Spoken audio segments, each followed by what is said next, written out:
everyone. My name is Katie, and welcome to the Greenland Quilter channel. Tonight is our once a month uh, crochet together live, and I have Chaunda from Under the Needle Quilts and Crafts. I hope I got that right.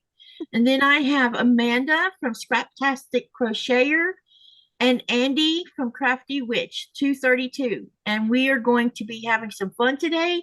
And so I'm waiting on people to come on in the chat. And we are going to start out with introducing each person. And then we have a little show and a little share with you guys. And I sounded really crappy right there. Sorry. Anyway, okay, so let's start introductions first. All right, let's go with Andi first. Oh. All right, go ahead.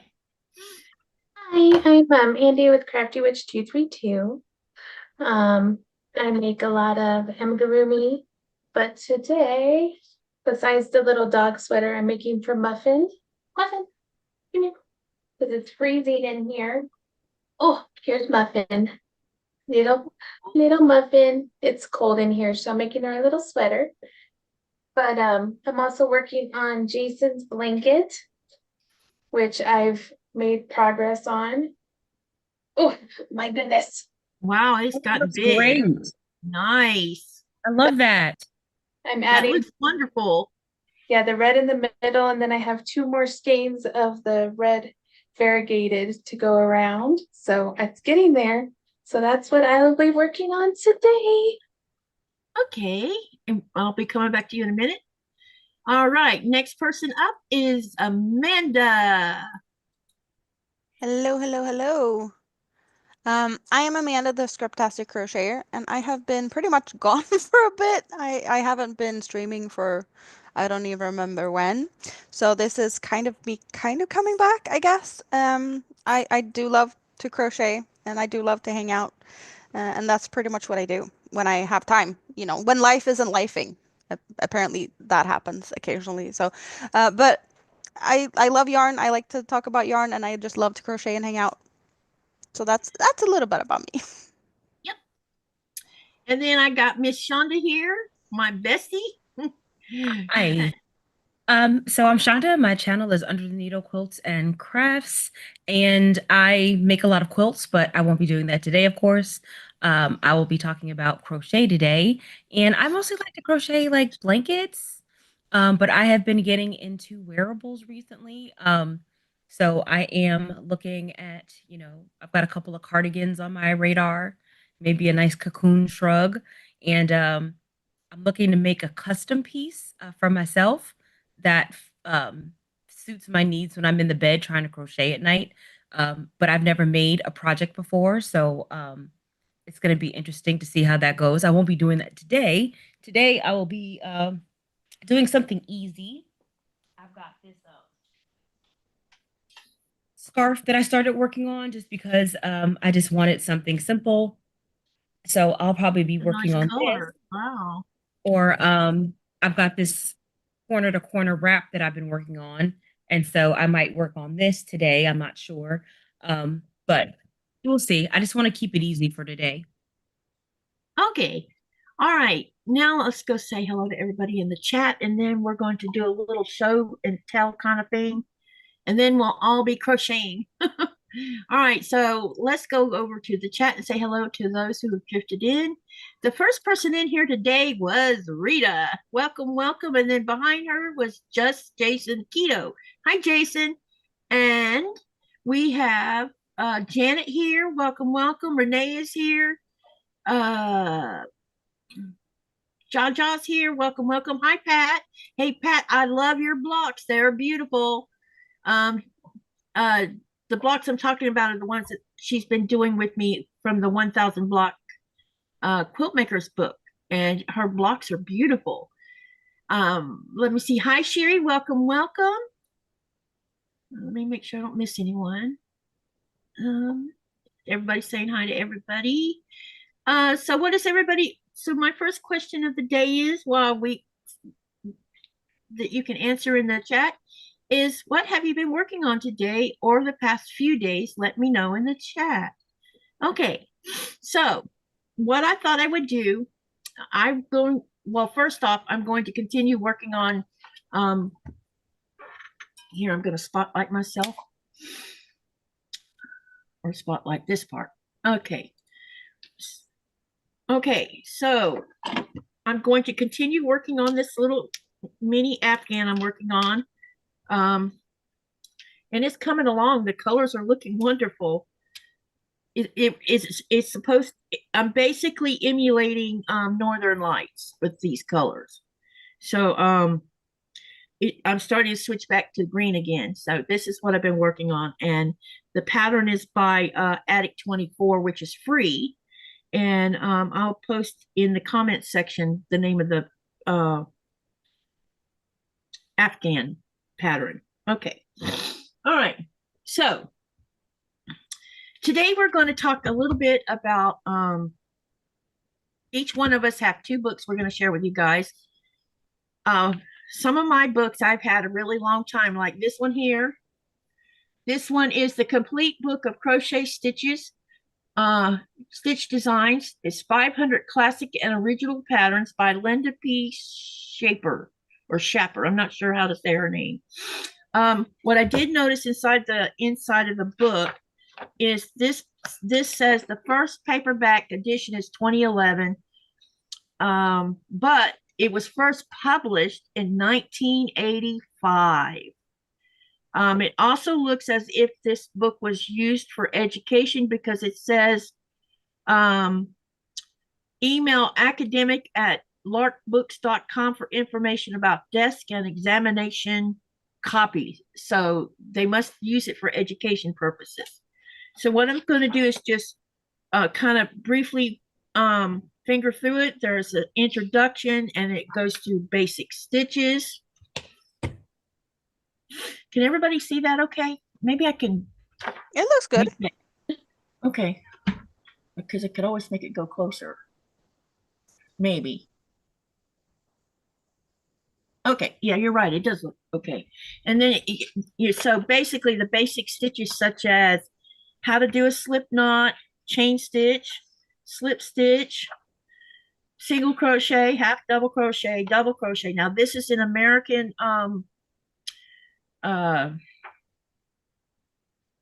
you have British and you have American Crochet terminology. Terminology, so they're slightly different. So this is American terminology. Then there is treble crochet, bobble crochet, puff stitch, popcorn stitch, cluster stitch, picot stitch, cross stitched, which is a crossed treble shown, and then a Y stitch, a V stitch, X stitch, front post double crochet, back post double crochet, and it has here the international crochet terms. This is for charts, and if you can read the charts, a lot of time people can just read the charts, they don't even bother to read the text, and it shows every one of these that you would find in a chart.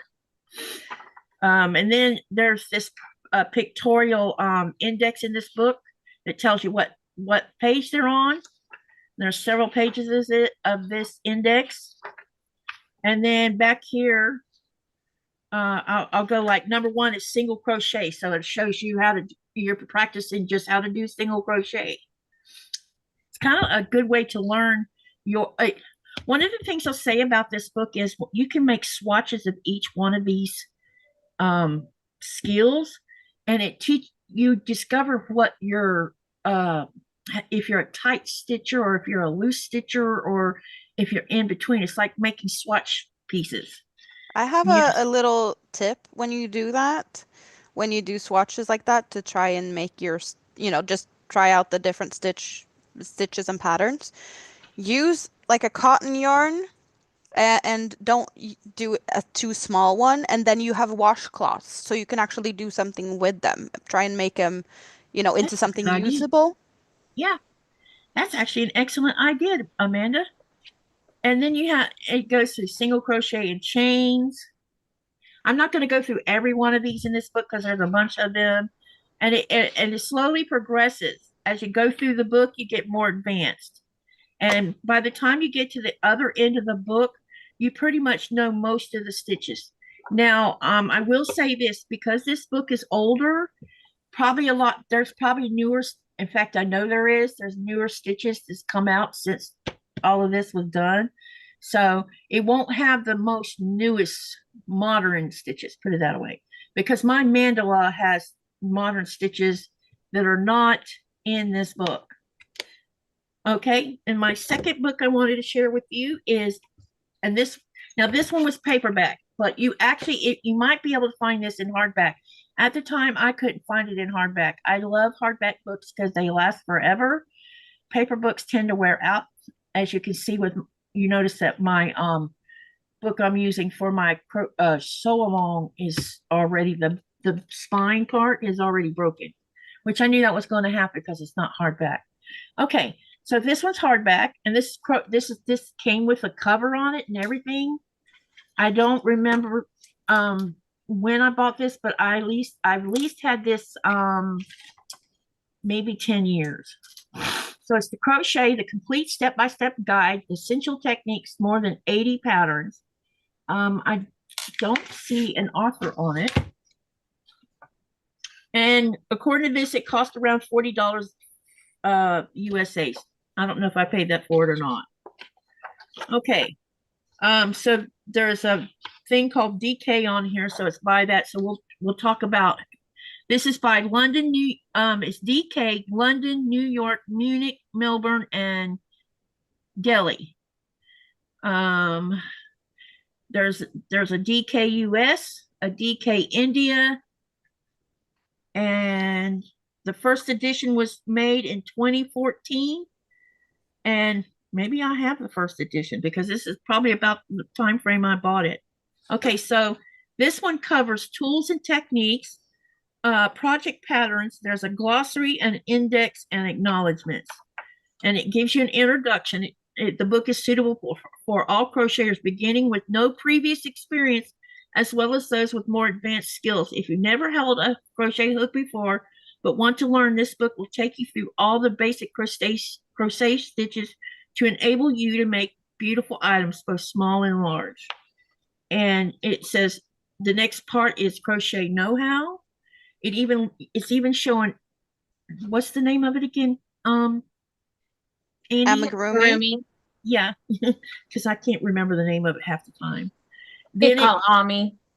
Ami, okay. So the first section is tools and techniques. It shows you different types of fiber yarns, like you have merino wool, crochet or cotton crochet threads, fine weight cotton yarns, acrylic yarn, string yarn, fabric yarn, natural and synthetic mixes, string, plastic bagged yarn. Then the next section talks about buying yarn labels and what they mean, which this is very important. So when you're looking at the label of a skein of yarn, it gives you different pictures, and this book tells you what they mean. Then you talk about choosing colors, concerning warm shades, cool shades, pastels, brights, seasonal mixtures. Then you get into the crochet hook department, different kinds of crochet hooks, like the standard, the alternative, hook sizes, hook types. That you even have something called lace hooks, plastic hooks, wooden hooks, metal hooks, jumbo hooks, and broomstick hooks, and Tunisian. Tunisian, yeah, I always struggle with that word. And then on the next page, there's other equipment like pins for blocking, safety pins, which can be used as stitch markers if you have no desire to spend money on stitch markers. Yarn bobbles, pin cushions, a little bag to carry, your little project with you, tape measure, small scissors, a row counter, which I don't even own one of them, come to think of it. I need to buy one. You don't need them. Then it starts with basic stitches, how to hold the hook. Now here you can see they got you holding it with your forefinger and your thumb, and then like a pencil, I guess. And there's this other side. I hold mine like a knife. So it doesn't even show you holding it like a knife. How to hold the yarn on your hand, on your other hand, making a slip knot, tensioning your yarn, counting chain stitches, and that's what that section basically goes through. It also talks about beaded necklacing, chunky bracelets, single, and then it starts into the different stitches, and there's patterns throughout this book, like a cell phone cover, self-fringing scarves, textured pillows, headbands. I wonder if anybody even wears headbands. That's like a 60s thing, isn't it? I wear them often. I wear them a lot. Oh, do you? Okay. I can't seem to keep them on my you know, the ones where you can, I forget what they're called, headbands. Well, yeah, headbands where you put your hair over it. Mine always come out. I don't know why. Then it talks about they're increasing the skill of the next several stitches. We have party bunting here. Then we get into motives. So this is a coaster set they're having you learn how to make. Pot holders. And I make pot holders actually. I have lots of cotton yarn, and I even have gotten where I have, you can actually go to the yarn store, and I don't know if Amanda uses cotton on a regular basis or if she can buy it like this in Sweden. I pretty much just, yeah, a lot of cotton or cotton and acrylic. Animal fibers I can't, so. Yeah, this can be bought on spools, and you can make tons of things with this cotton. So yeah, that's pretty. Yeah, I have several different colors of this in the cone size, and I also have them in the regular skein size. So this is great for making pot holders and things that you don't want to be melted by heat. You can actually stick these in the microwave, but I don't because it just creeps me out thinking about it. Then we're going to move on to what's called, here's a circular pillow.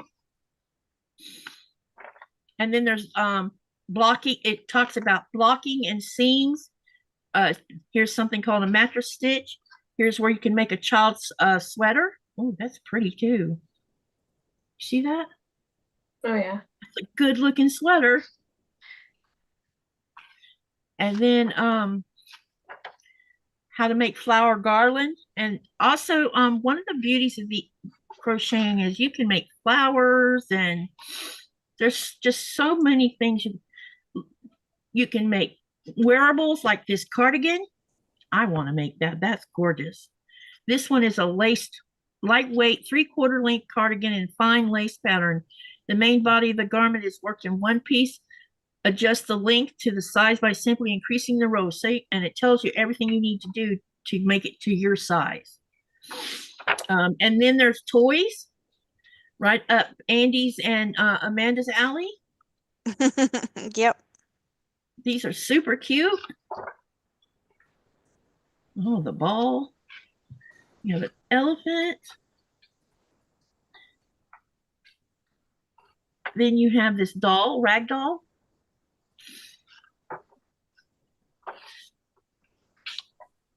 Polar bear. Oh, I didn't even know that was in here. I'm gonna have to make one. That's cute. Yeah, it's very you cute. need one. Yep. Then there's the floppy-eared bunny. I think this bunny's super cute. That bunny is cute. Very cute. And then finger puppets. I like the finger puppets. Now look at this one. This one is what is this? What are they saying this one is? It doesn't say what it is. That alligator or crocodile looks so adorable. Look at Yes, the eyes. It's so weird. Yeah. And then you have bags. You have the granny square bag, a straw beach bag. So there's lots of fun in here for all who know how to crochet or want to learn. There's something in here that'll speak to you that you'll want to make. And this is a good way of learning to be a good crocheter. Crocheters are always learning, just like quilters. Here's a tablet sleeve. And yeah, and then you get down back here in the glossary and it tells you where everything is at, along with an index. So yeah, this is I love this book because it has so much information in it, and I really enjoy books anyway, as most of you know. Oh look, a child's hoodie.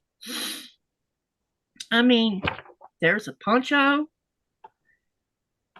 slippers, baby booties, gloves, scarves for men, lacy scarves. I mean, there's all kinds of fun in here. Pincushions. Ooh, that's cool. See that? That great on a crib. Even a kitty bed. So yeah. So these are my two examples of books. And now, who wants to go first? Or do You I pick need and to? choose. Eeny, meeny, miny, mo, catch a flea by his toe. If he horse go, you are it. Chaunda's it. Oh.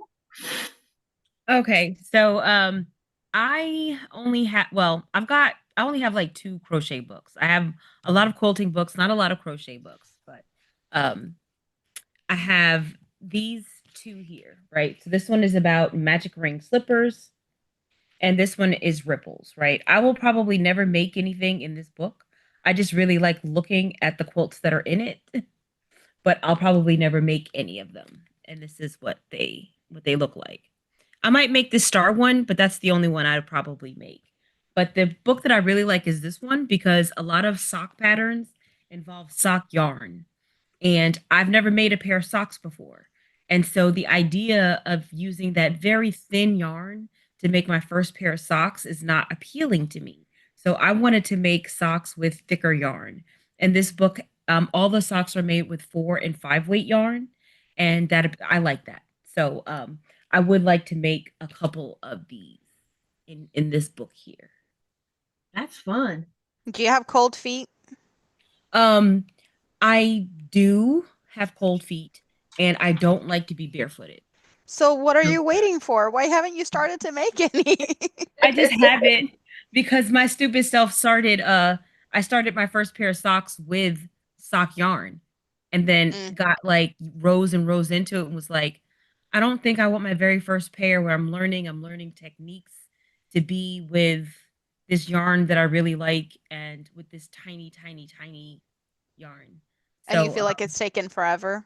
yes, yes. And then at the end of the day, I don't know if I'm gonna do it properly, if I'm gonna learn it properly, because they're all new techniques for me. I don't even really I've like working in the round on something that small is not really something that I've done. I've only worked in the round on larger projects. So I was like, I think I'm gonna put that aside, the one that I was working on with the normal yarn. It's this little this little sock here I started making. You're Oh, sparkly though. so Yes. pretty. It's a Christmas yarn. Is that Oh. Universe It is. Christmas It is. from So Hobie? It what is. have you got on the outside of that skein, Chaunda? So I buy this stuff from Amazon to kind of keep my yarn together. It comes in like a very long, long tube, and you just kind of cut off the amount that you need, and you stuff your skein in there, and it just kind of keeps it together as you use it, so it doesn't like get all messed up. That's a great little thing to have. You're Yeah. gonna have to post in the comment section below our live later if you have time where to find it and the actual name of it. Yeah, I'll find it in my Amazon history. But yeah, I saw it. I don't know. I'm sure they make different sizes. This one is a smaller size. It doesn't get extremely wide. That's as wide as it gets.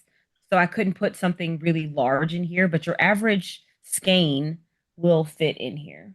And There Mm. are pre-cut ones like that with a thicker mesh in tax-free stores. You yeah, can find that if you go to the tax-free stores. They're for like protecting your wine bottles or whatever you buy in the tax-free store, like glass bottles. So if I don't know if that's in other type of stores that has like glass bottles. Maybe you can find it in like you know, hardware stores as well or something. Like, so I think you can find different purpose ones similar to that in different places. Yeah, I like that it wasn't pre-cut, so I could cut it to the size Mm. that I needed based upon the skein. But I did see what you were talking about, but I wanted specifically, and I wanted something low cost because I didn't know how if it was going to work for me or if I was Yeah. going to like it or not. So yeah, that's kind of why I just went with, and I just like being able to customize it so I can make it as long as I want to make it. So I can even stuff two skeins in there if I want and kind of take something on the go. So I just kind of, I don't know. I like it as a concept. But like Amanda said, they do make other kinds. You can get them pre-cut, you can get them thicker. I just chose this because it was extremely cheap and it kind of let me see if I like it. And then I can also use it for other things because it starts out very, very, very small. So I can even use it for yarn. I mean, not Wow. yarn, I'm sorry, thread. I can use it for thread spools as well Mm. because I'm a quilter. So I like the fact that because it comes really thin, that I can use it for thread spools to keep the thread from unraveling as well. So it's kind of dual purpose for me. The Okay. reason I mentioned the other ones, I'm just thinking like some people might have some, but they don't think about reusing them for this purpose. Or Oh like yeah. if you go to travel, you can like see some of those and be like, oh, I can snatch a couple of extra because they don't cost anything because they're just like for packaging my stuff safely as I travel or something. So like, oh, I got some extra and then I can use it for my yarn Yeah, definitely, instead of definitely throwing try it them. out.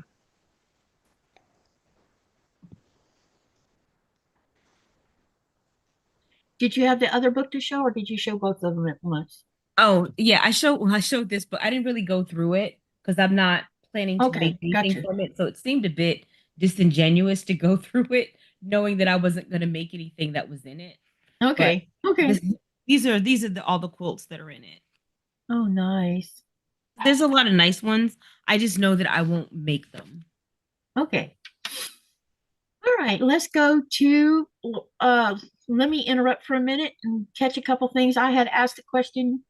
What have you been working on today or the past few days? Let me know in the chat. And Pat says she's working on an infinity scarf for her youngest granddaughter, finished the one for her sister. Sherry says a Christmas tree wall hanging from mini Dresden plates is going to be so cute. Renee says she finished a sweater for a friend's adolescent daughter, planning a big long series on vintage knitting. That's awesome. Rita says she's working on, well, yes, working on plus for quilts, then going to start doing a new challenge for me, a quilt called Shifting Crystals. Um, Jason says, I don't crochet or any crafting for that matter, laugh out loud. He's been working on his weekly video and a holiday series he will be running in December. I didn't know Jason had a channel. Oh, that was just Jason. Sorry. My bad. Yeah, sorry. For those of you who don't know who Just Jason Keto is, he has a keto channel for the keto way of life or way of eating. And he has a little mini chopple and makes all kinds of cool little chopples with it that are keto friendly. And I've been following him for a while because he has such great recipes. And I think that what he's doing is a craft all its own. And then Rita says, it is, let me see. She's talking about cooking being a craft. Susan says, I always get my books spiral bound, much easier to use. Rita says she lost all books and patterns a few years ago due to water damage. She had, I remember you talking about that. She lost a lot of stuff. Let me see here. I'm just trying to get everybody caught up here. Okay, we're caught up. All right. Let's see. Eeny, meeny, miny, mo. All right. Let's do Amanda. Okay. Let me get my books or like get this out of the way. So I have two of my books. I don't have that many, but I have this that is in Swedish. For those who doesn't know, I am from Sweden. So of course I have some stuff that is in Swedish. And this is pretty much 200 patterns by Melissa Leapman. And I want to say that this is translated because I don't think Melissa is Swedish. So you might have seen something similar to this or recognize her name. I have no idea where she's from, but that's just it, I guess. It does say that it's published by some place in US Inc. So Minneapolis, I see there. Maybe it's the company or like the publisher, not her. Either way, so this is like basics. We got, well, there she is. So we got some basics, but this is just like combinations of stitches. It does have these like diagrams. They have the like how to make the stitches, but also pictures of all the different combinations of stitches so you can see them. This is simple patterns. I'm just gonna try and translate a little bit, but like we have the simple patterns, and it's really nice that she made it all in like purple for the simple stuff. And then we got shells and sun feathers, and they're like shell type of shapes, and we get all of those in like pinkish blush colors. So depending on like the different patterns or like the different types of styles, she has them sectioned into colors as well. So if you're in the mood for something like this, you can see that, you know, we're in the right type of section. See here, we got into lace. Lace is apparently yellow. But there's a bunch of different combinations. So you have all the like the description and the chart or the diagram, which is like if you can do one, you can do the other. Like you can I kind of learned crocheting in that way. Like I learned how to read patterns myself. I learned how to read the diagrams. So I was like looking at the symbols. I was cross-referencing to like what does the symbols mean, as well as like what does it say. And you also have the pictures so you can look at like how it's supposed to look. And that's how I taught myself to like go in between. I knew, okay, this symbol means that. So like this is very handy if you want to, if you know how to do one thing, you can learn to do the other and vice versa, or just, yeah. So we have a bunch of different like shell type of, or the lacy type of stuff in the yellows. What do we have after that? We got blue, patterns with texture. So we like this waffle stitch, some type of rice stitch, some nice like diamond type of this is like 3D raised patterns. It's a lot of different ones in this book. There's a lot of like cable looking things and a lot of bobble stitches and puff stitches. Some people like, I'm not the biggest fan. Well, popcorns are fine. And then we got like multiple pattern or multiple color patterns. So we have how you can mix and match different colors to get this different type of patterns. I like that it's sharing the charts below it too. Yeah. And like I'm not showing it that up close and personal and whatnot for like, because I know there are some book companies are a little bit iffy with copyrights and stuff, so I'm not showing the patterns for, you know, too much. So I might be flipping a little bit fast here, but we're not trying to infringe and stuff. This is kind of cute. It looks like little hearts. But Amanda, yeah, there's Suzanne says, "Hi all, Amanda sent me. I knit, crochet, and sew." Continue on, Amanda. Sorry. yeah, I did share us out today, so Good. I was hoping to get some people, and then we got some like borders, like edge borders. See, you can put this all about borders. Yeah, it's really nice. I don't like these that has like too much hanging out and dangly stuff because you get caught in those. Yeah. Oh, yeah. I don't like, especially not for kid blankets and stuff. Like it can be cute, but the pom-pom stuff, it's not my style. And then in the end of this book, we have all the techniques. So we have the different type of stitches.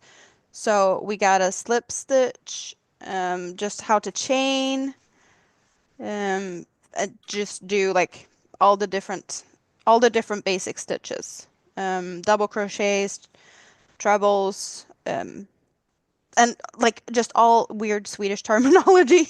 I know the Swedish terminology, but I never really do Swedish patterns, so like I know how to do them. It just takes me a bit extra to like remember all of the like the names for things.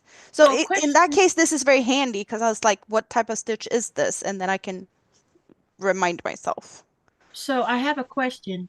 Since it's in Swedish, is it using British terminology or American terminology in the book? Swedish. It's all Swedish. We have a Oh, what? totally different terminology.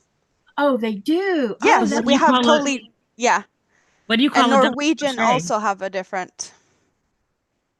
Norwegish, Danish, and Swedish, it's all different terminology. We have our own words and letters and just yeah. So all the so. stitches, it's we have a different name, and it's also a little bit of a different. Like if you read a Swedish pattern, it can be a bit different from the patterns you see today. The Swedish ones are very traditional and has a very specific way of having them written. So sometimes that can be a little bit of a brain twister. Okay, let me try to rephrase the question a little bit.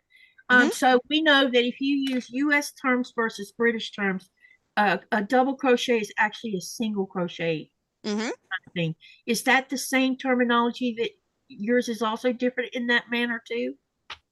No, but like the thing with the US and the UK terminology, what you're saying, a single crochet in the US, that's a double crochet in a single crochet in the US is a, I want to say it's a half double, or is it the double? No, that's a double crochet in the UK, right? So A double crochet in the US would be a single crochet in the UK. no, the UK don't have single crochet. They Right. don't. No, they don't. Oh, So if okay, you see gotcha. a So single my bad. crochet in a pattern, you know it's a US pattern because the UK don't even have that in their vocabulary. They don't have single crochet. Oh, Maybe it's half double then? maybe that's what it is. Yeah, Yeah, maybe but it's they half don't have double. single. So if you find a pattern and you're not sure of is it US or UK, if you can find anywhere where you're using single crochets, you know it's an US pattern. Okay, so that's why I was asking if Hmm. Sweden has their own. Yeah, we have totally different. So Okay, are your stitches different? So No, it's no, a no. The completely stitches different. are the same. It's just we are using Swedish words. Yes. So a So double crochet is a dubbelstolpe. No, that's a stolpe. So we have fast maska, that's a single crochet. Um, halvstolpe, that's a half double. Stolpe is a double. Dubbelstolpe, that's a treble. So like we have Swedish words. They are similar, but it's still like totally like it's Swedish. I Got knew it. that Norwegian was different, but only because I'm on Hobie a lot Hmm. and reading through the comments, sometimes people will say, "Oh, I didn't realize." Well, I knew it was different for Norwegian. They were like, "I didn't realize that Norwegian had different terms," and so they had gotten confused on the pattern. But I didn't know Swedish was the same way. So that's a new Well, information Swedish, for me. Norwegian, and Danish is very similar, but they Yeah. are, yeah, our languages are very similar. Like I can talk to Norwegian and Danish people most of the time, and like we can understand each other because it's very similar, but it's still different languages. But uh, we are able to communicate, that's a and great book. Interesting. same with the patterns, and you know, Show your other book. yes. And I have monsters. Don't we all just love monsters? It's just Well, the one I so I want to say this is a really fun one. This is Megan Lapp. You guys can find it. She is from US. I want to say she's US. But I really love this. She has a couple of different books. I want to say this is not her first one, but we have more than 35 body patterns, and you can mix and match. So what we have here, like we have a three-legged monster, we got like two eyes, and we got one eyes, and we got horns and different type of antlers. Um, this is a really mix and matchy type of book. See, we have a little cutie here. Like, okay, I'm just gonna give myself a little bit more space here so that I can show you guys a bit better. So I'm not going to show too much of like the patterns because, you know, copyrights and stuff. But I'm going to try and show you guys the pictures because there's plenty of pictures in this. We got some introduction, and here we got like open mouth for a body option, blob style bodies. We got cylindrical bodies and egg-shaped bodies, sphered bodies. So like we have all these different type of options. We got the options for the eyes, mouth options for no mouth bodies, feet options, limbs. Do you see how many limbs we got to play with? Wow. Tails, back scales, ears, antennas, horns. Like there's so many things you can just mix and match. Like a Bellies, create your own claws. adventure. Exactly. Hairstyles, teeth, extras, just a lot of things. So we got an introduction. Like you can even plan she's got a sheet here so you can plan like the body or mouth style, excuse me, eyes, feet, limbs, back scale. Like you can do your little notes, and I'm guessing you can, well, you can copy this to something else if you plan to do a lot of monsters because, you know, they're cute. You might have to do them all. Um, Stitch guide of like descriptions of the stitches. Um, and there's a plenty of them. There's a lot of stitches that I probably don't know how to do unless I, you know, with that. So here we got the options for like open mouth. This one's got a tongue open. We got some teeth, two teeth, like more Sharpie teeth. These looks like sugar cubes, sugar cube teeth. It's so awesome. Blob styles, they look more like ghosts, but I get the blob. They have very like you can definitely use this as a pattern as a base if you want to do a ghost and don't know how to do a ghost. You just make it in white, right? And then you can put eyes and mouth or no mouth. But see here, like cylindrical bodies. So we also have pictures of all these different shapes of bodies, and also like I love that she's used all these different colored yarns so you can get inspiration of like what these type of yarns could look like, because sometimes you get a skein and you see that it's full of colors but you have no idea like what am I going to use this for. This one is kind of stripy. I like these yarns. It's really nice. It um looks like a lot of fun. yeah, and so here we got eyeballs for those and some different shapes. This is like an axolotl type of these, like, what do you call them? Like, I want to say it's ears, but it's probably something totally different. Like, The, what would you call them? the like frill friend. I know what you're talking about, but I Yeah. can't think of a name. And in this one, she has like stated all of the different parts. It's like it's a blob body with the open mouth with no teeth, axolotl flaps. Okay, flaps. I do like that, and big long tongue. So to make this one, you go to get those like pieces of the pattern. That's what That you're one's gonna get. cute. That So here one's we got funny. something with like a lot of toes. We got big horns and an open mouth. And then we got these like really fun horns. I want to say, is it Baphomet or something like that? I've seen Yeah, this those type are of horn. Baphomet horns. Yep. Yeah. So there's like different ones. Here you got like a split tongue. There's so many different fun patterns in this. See this one, like with You see her. I want to say this is like a cow horn. Are they Highland cows? Aren't Yeah, those a bit Highlanders. like, Yeah. yeah. And then we have a really long tail coming out here. It's just like so much fun in this one. So if you like monsters, and as you can see, there's plenty of pictures, there's plenty of descriptions. I haven't tried anyone, but I can see that this is a really well-written book with all the like information you need to make these. This one is fun. I don't think I would like to do this because it's like all these long stuff, it's tiny work. That wouldn't be my first choice, and it's too much like a spider, and I don't like spiders. Spiders and I are not friends.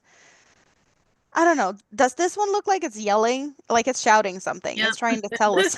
It looks like a troll.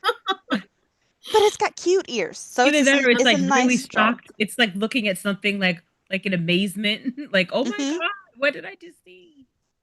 But it's got like little knees. I guess it looks like it scraped its knees. Yeah, I have her mushroom toadstool book. Oh, right. Yeah, she's got that. She's like really big on making books in good quality, I want to say. Look, it looks like a pig. It's got a pig snout with like buffalo horns. Wow. They look so friendly, some of these. Yep. I'm sorry about the glare. I'm trying to not glare, but It's okay. and here we got like some spine or like spikes or Dragon something. spines. Yeah. All the Cool. tail options. See, we got all the tails. We got a little chunky, chubby tail and this long one and with a little tail with hair puff is what they're calling it. See, it's just a mess. Long reptile tail, cat tail, curved dragon tail slash dinosaur tail. Yeah, so many options. Here's that little fluffy tail. It looks really cute when it's like with something. See, you just make this like, I guess, like a tassel and then you comb it. So you need a yarn that you can comb to make this bushy type of tail end. So like everything is very well explained in this book. And I want to just check if there's any special stuff in the, it's like some acknowledgements, some embroidery stuff. And here, coming soon, is this the book you got with all the Yeah, mushrooms? that's the one I got. So you got the one that she made after the one I made. So does she have like something in the back of your book? Like coming soon? Should have Maybe it's checked already. it out. Yeah. So yeah, that's all these cute little monsters. Thank you for See, sharing this that. one is eating crochet hooks. I guess this has a big enough pocket so you can make them like you can make a friend to have sit on your desk to keep some of your things in it. Like you can put other stuff, notions and whatnot if you make the mouth extra, I guess, deep. So it's kind of like a big pocket and you can just use it as a pencil holder or something. That's Yeah. awesome. Thank you for sharing them with us, Amanda. Love that book. That's great. I want to Now get we're that book just to look at it. I'd probably never make yep. anything in it, but I Oh just yeah, want to no, look at it. they're The so cute. colors, You can even look the at them. colors are good. The Yeah, colors are great. they're great. Okay, now I'm going to move on over to Andi, and Andi's going to share two of her books. Well, I wanted to show you Muffin's sweater. Oh, it's coming along. Oh, She was Wow, cold, but now she's warm. that's awesome. That's Yeah, one toasty puppy. yeah, she's all toasty now. So here you go, honey. So the one book I wanted to show is The Crocheting Witch, New Age Arts and Crafts. I think it's backwards. I'm sorry. It wasn't backwards. It's fine. Okay.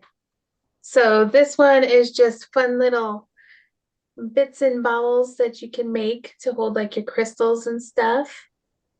So you can make little bags, and it gives you a really cool little placemats that you can make. It gives you fun little stitches that you can use and shows you some tapestry crochets and different stitches that I haven't seen. A teddy bear stitch. Never seen that before. Let's see what else. And then it gives you stuff to hold like essential oils and like how to care for your crystals, stuff like that. It also has like the little charts in it. Well, my camera is really bad, guys. Sorry. There you go. There's some different options to hold. look. Yeah, wow.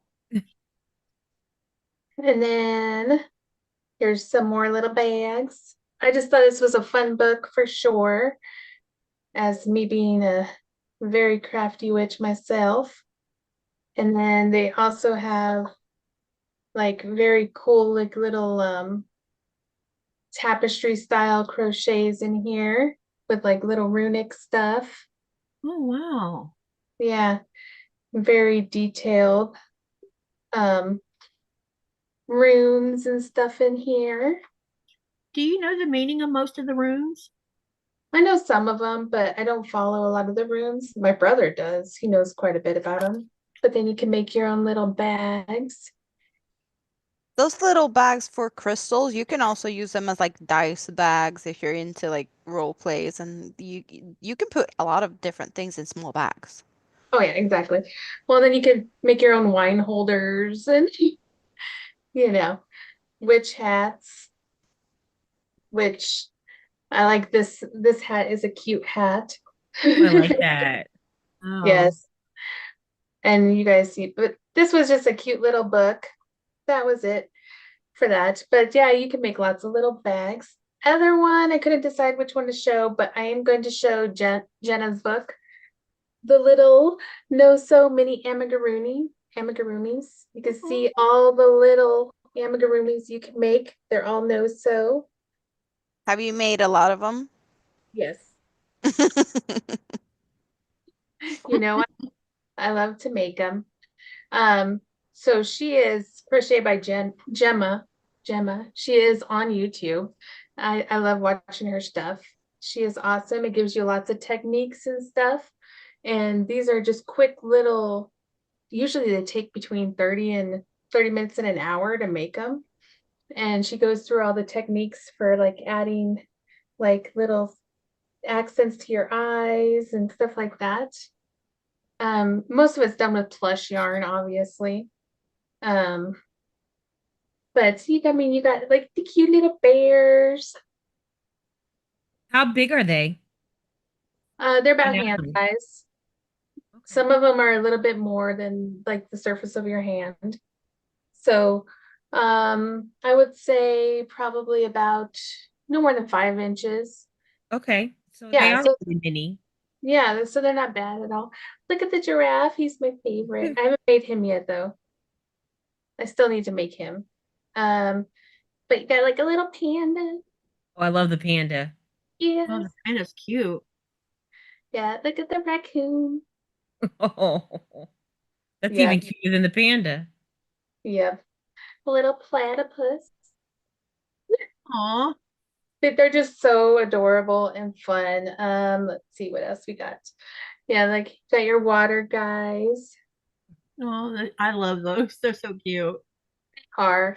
And you know, I mean, they're good like little scrap busters too, because if you have just small amounts of scraps left over, you don't need much for these projects. So and like you got like little farm characters. Look at the little pig and the ladybug. Oh, look.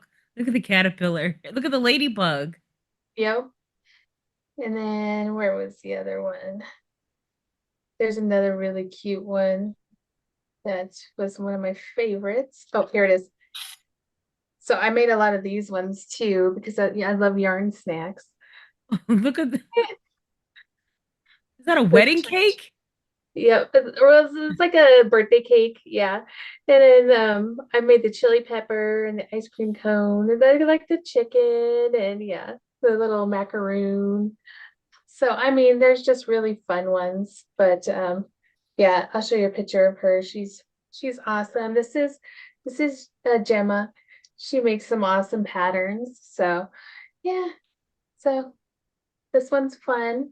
I pre-ordered it, so I was so excited when it came out. It made me so happy because I mean, who doesn't like to whip up some fun patterns real fast? So that was my two. That's awesome. Thank you for sharing. Yeah. All right. So what has everybody been up to? Amanda, we haven't talked to you in a while. So what's been going on with you? Life.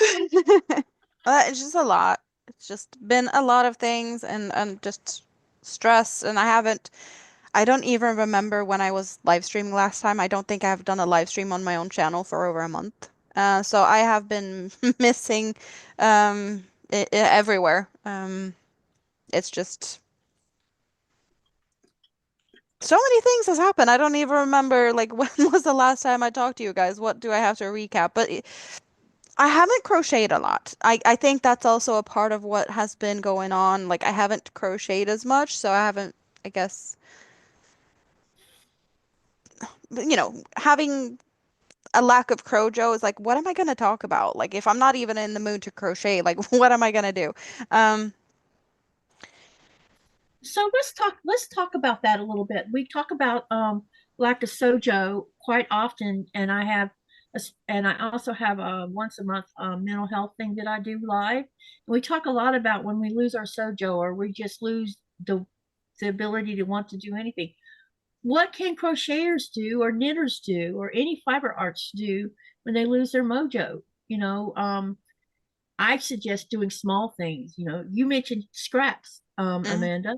Yep. What about taking small strands of yarn and just doing something simple? Would that help a person get back into their mojo? Not in my case, because I have a hard time starting stuff, unless there's something I really want to start. But just sitting here looking at yarn, like, what am I gonna do? That's a hard one if I don't already have an idea or like a yarn I want to use. Or I can have a yarn that I want to use and be like, what am I gonna do with it? And I can sit for hours just browsing through patterns and like I can't figure out what I want to do. So that usually isn't very productive. Scrap yarns, like I have plenty of scrap yarns just to have some plans for it, so I don't want to use it for nothing. Because in my case, that would be for nothing. If I don't have a plan, it's kind of hard. Um, I did get some new yarn from my mother. Um, it wasn't new yarn for her. She was just stash busting. She's like, I don't want to use this anymore. Like, do you want it?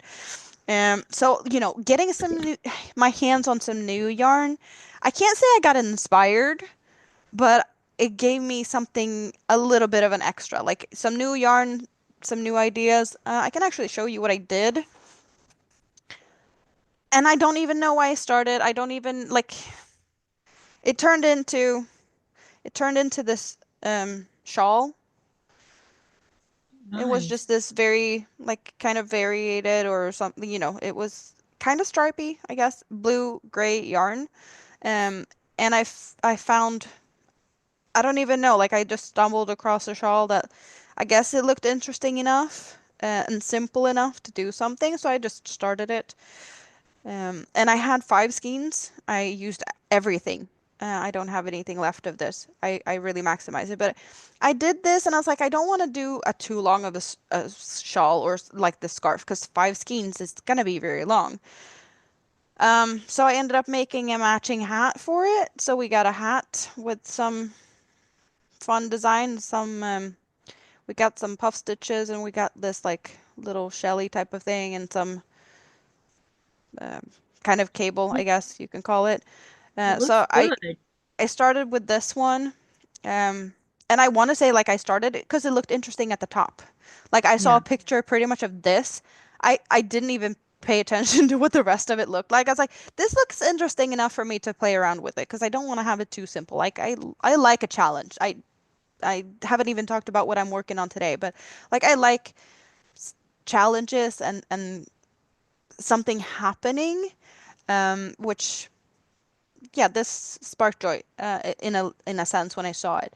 So I started this one and I used, I want to say a little bit more than 1.5 skein-ish for this one because we got puff stitches and puffs are kind of yarn eaters. So this took more than a lot of other hats. So I just used the leftovers from this and then I continued until I ran out of yarn. So I have this little hat and shawl set or scarf set. Uh, I don't know if I think they really match. Like they match color-wise, but the patterns are very different. So, um, I don't know. Someone might like it. For me, it's too much for me to wear it. But hey, I got my Crojo. Don't want to say I got it back by doing that, but it's like at least I got my hands on some yarn again, Yeah. which clearly I needed. And as I said, I haven't even mentioned or talked about what I'm working on today. I was going Um, to ask you what you were working on. Yeah, so I'm working on a square poncho. We see a neckline here. This is actually a blanket pattern that I skipped the center. So I didn't do the Oh, center of the blanket. I just started later on, um, in a row that made sense. This blanket works in that way. Some blankets do work in that way, some don't. because some blankets have like a too big of a center when you're finding patterns that is similar to this, that is very like decorative and whatnot. Like they can have a very big center, and if you take that out, you might have a too big of a neckline or like a hole. Yeah. But in this case, it worked, and this is kind of a repeater pattern as well. So this is the repetition, and what I'm doing now, as you can see, I'm working on the same type of pattern. You see, you have these holes here, and you can also Pretty. see them here. So what I'm working on now is this part here is where Cool. I'm at now. But this is this was first written as a shawl pattern by the designer, and then she worked it into making it into a square blanket. And it's the Moroccan mint tea blanket in this case, and the shawl is the Moroccan mint tea shawl. And that one's just a triangular shawl, so it does look pretty much the same. This one just has 4 corners, and the shawl only has, you know, the 3 corners. Um, so Um, and this designer, she's called the Red Teapot Atelier or Red Teapot. All her patterns are named something tea related. So this is Moroccan mint tea, but I have done Darjeeling tea shawl. I have done a couple of different. She's got a jasmine tea shawl. Ceylon tea shawl is probably my favorite pattern of hers, and I have done that like 4 or 5 times now, I think. Like I've done that shawl plenty of times. That one is really fun. Um, It looks like it. And the yarn I'm using is a really thin yarn. It's got 3 strands, and one of them are changing color at a time. So I started with 3 strands of this really, really light green, and then I had a color change, and I've had another color change. So now I have 2 strands of dark green, and soon the light green will be switched out, and we're only gonna have this dark green for a bit. But it's going to be an even darker green. You can see this is the dark green I have now, and we only have a little bit of the light green still in the center. But I have quite some yarn left, as you can tell. This is acrylic yarn, and I only have the grams and meters here, but we got 430 grams, 2,000 meters of this really thin yarn. And I'm using a 3.75 millimeter crochet hook. So it's that's what I'm playing with it, and I do like patterns that makes me think. This is not just a simple thing. I do get to use, you know, think a little bit about what I'm doing, counting stitches and just trying to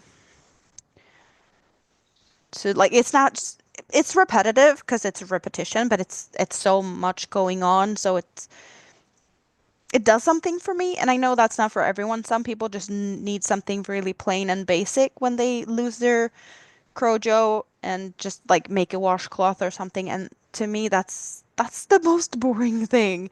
I have a hard time making washcloth. I never really do that. What I mentioned earlier, like when you're just trying to swatch a different type of a pattern, like the books we've talked about now, like you can make a washcloth at the same time as you're making a swatch if you're just using like a yarn that's suitable for it, and cotton is very suitable for washcloths.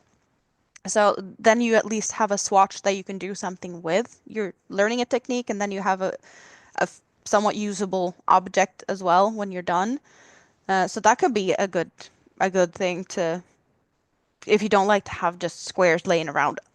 If you don't feel like making a big blanket out of them, I guess you can make them similar size and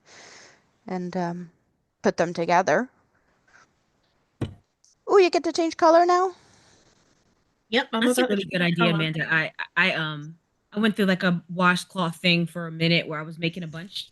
Um and so I have all I need, but I wanted to practice some granny squares, some different granny squares, but I didn't want to waste anything.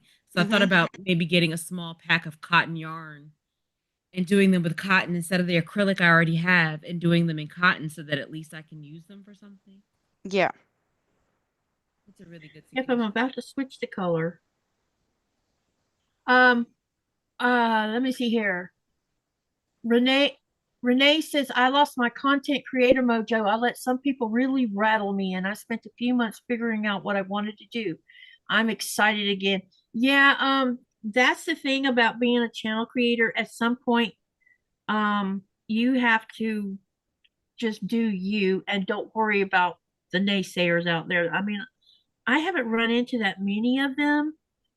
Every now and then someone will make a comment, but I've gotten where I just ignore them and don't let it get the best of me.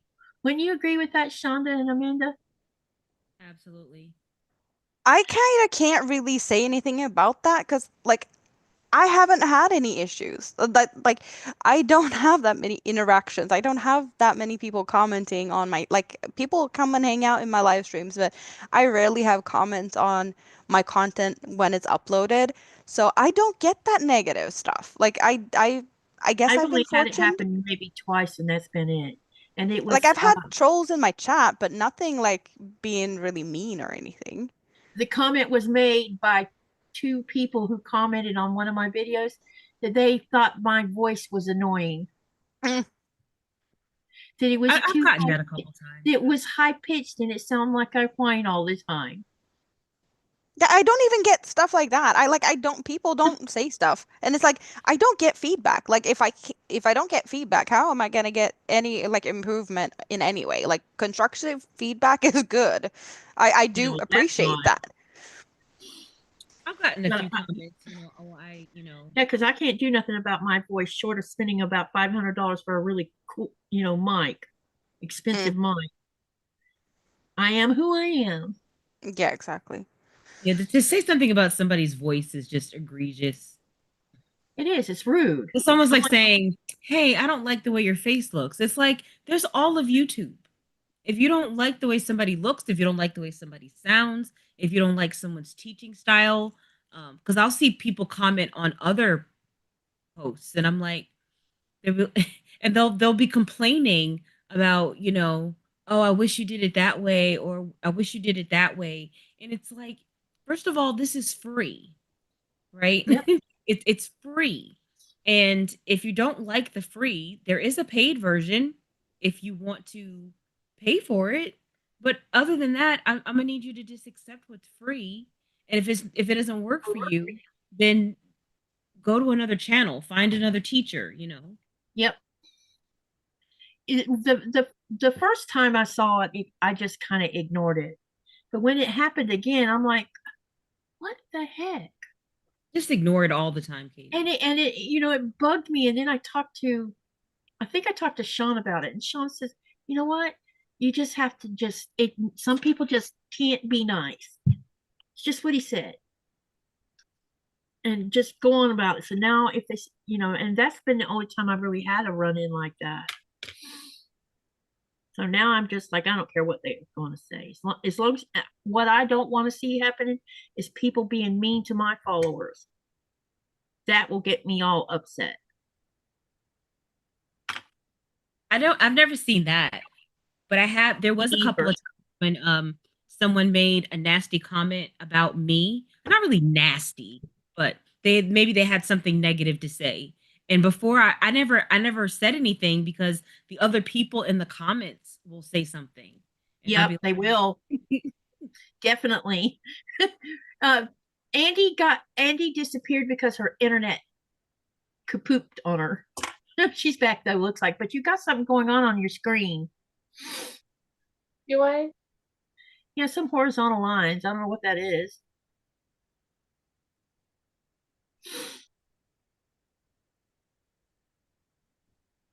It'll be an internet thing. It could be It might be the internet. Yeah. Are you having bad weather there? No. No, they had to rebury our line in the back. Oh, so maybe they've done something to it. Maybe. Let's hope not. Let's see. Um, Renee says, I guess I was just lucky, laugh out loud, when she was talking about what had happened to her. I think that sometimes people have either they're in a bad attitude or they have a bad day. And instead of trying to find a way to alleviate how they feel, they come and take it out on someone else. And Definitely we an off or like a possibility. yeah, and with the current environment that we're all in right now, it really isn't surprising that there's not more of it. But I'm thankful for all of this whole entire community because most of us just don't act like that.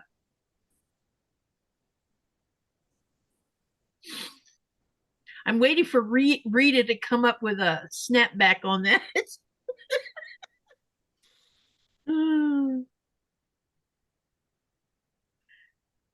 I don't know. Renee says jealousy too. That's possible.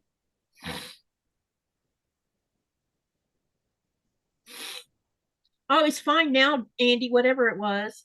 Okay. It's gone.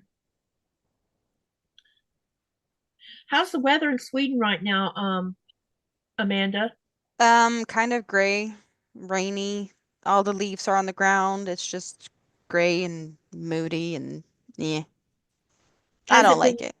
has it been um warmer or colder than usual? Um, I would have expected a little bit of snow by now, like at least to have some snow come and go. Like usually get some snow on the ground and then it just disappears overnight because it's not cold enough for it to stick on the ground.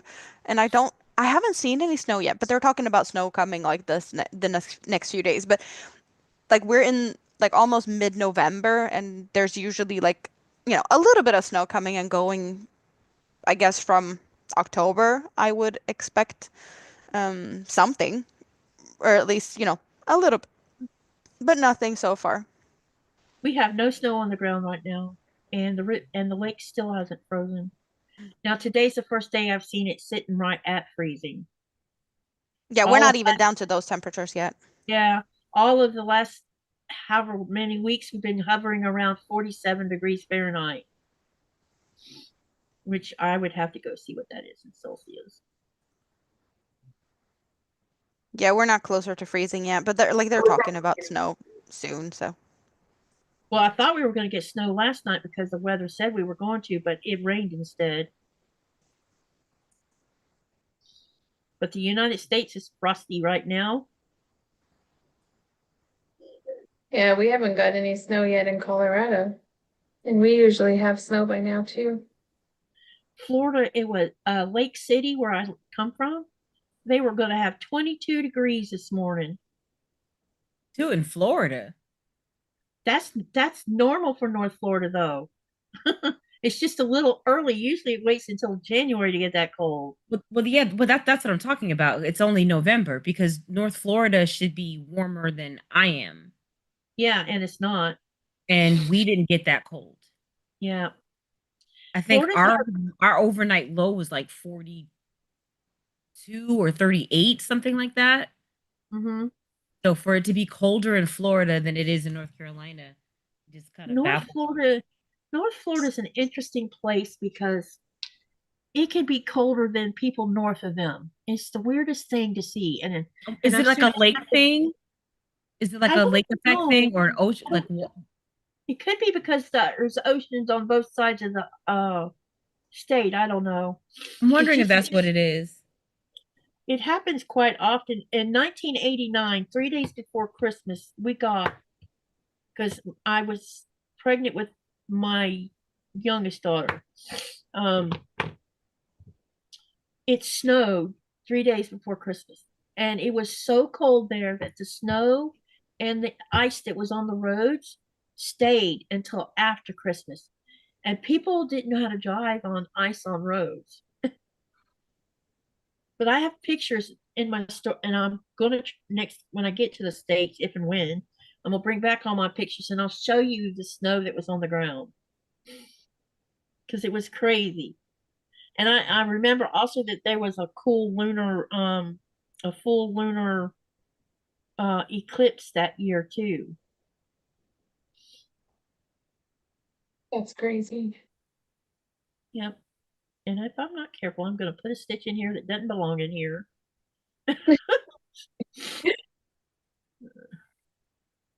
Does have a big yarn barf.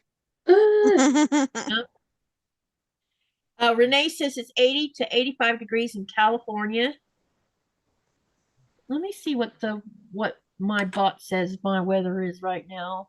I have my bot programmed that you can type exclamation weather and where you live, or where somewhere near where you live if you don't want to put exactly where you live, and it will give you a weather report. Let's see what it's saying it is here.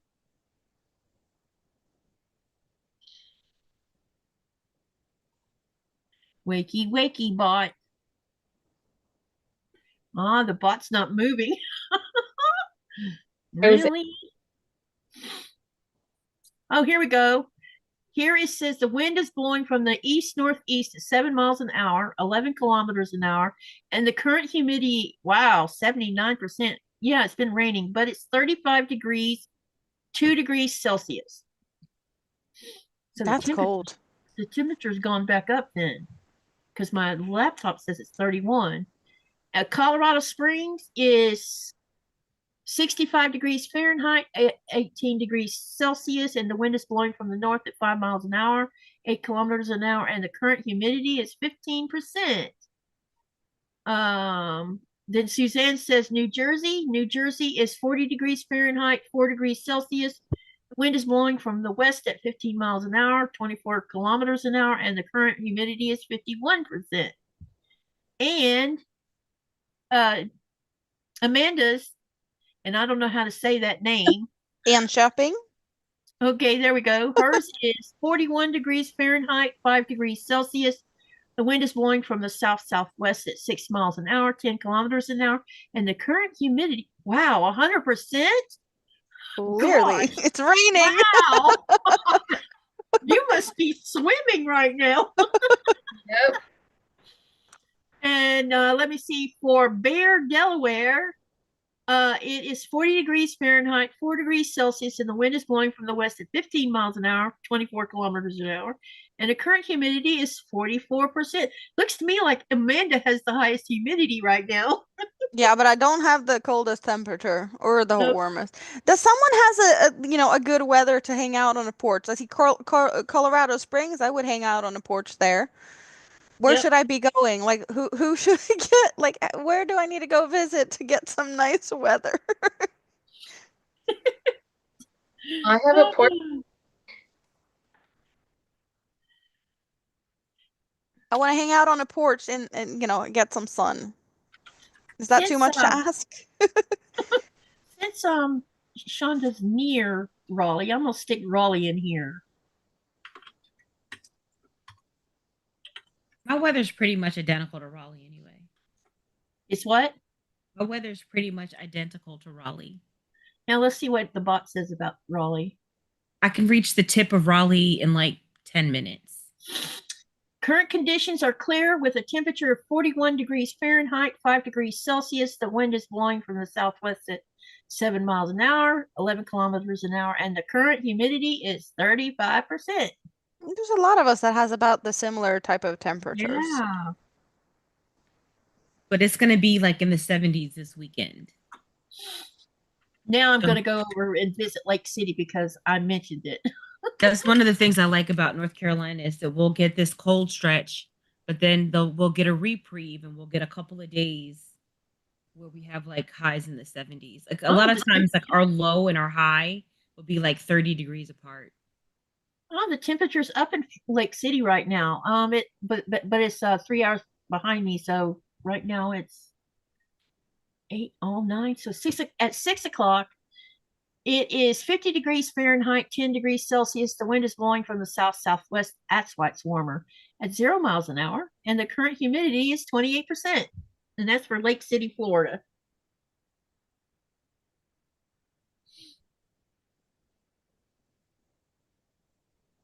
I should check it at 3 o'clock in the morning and see what it says.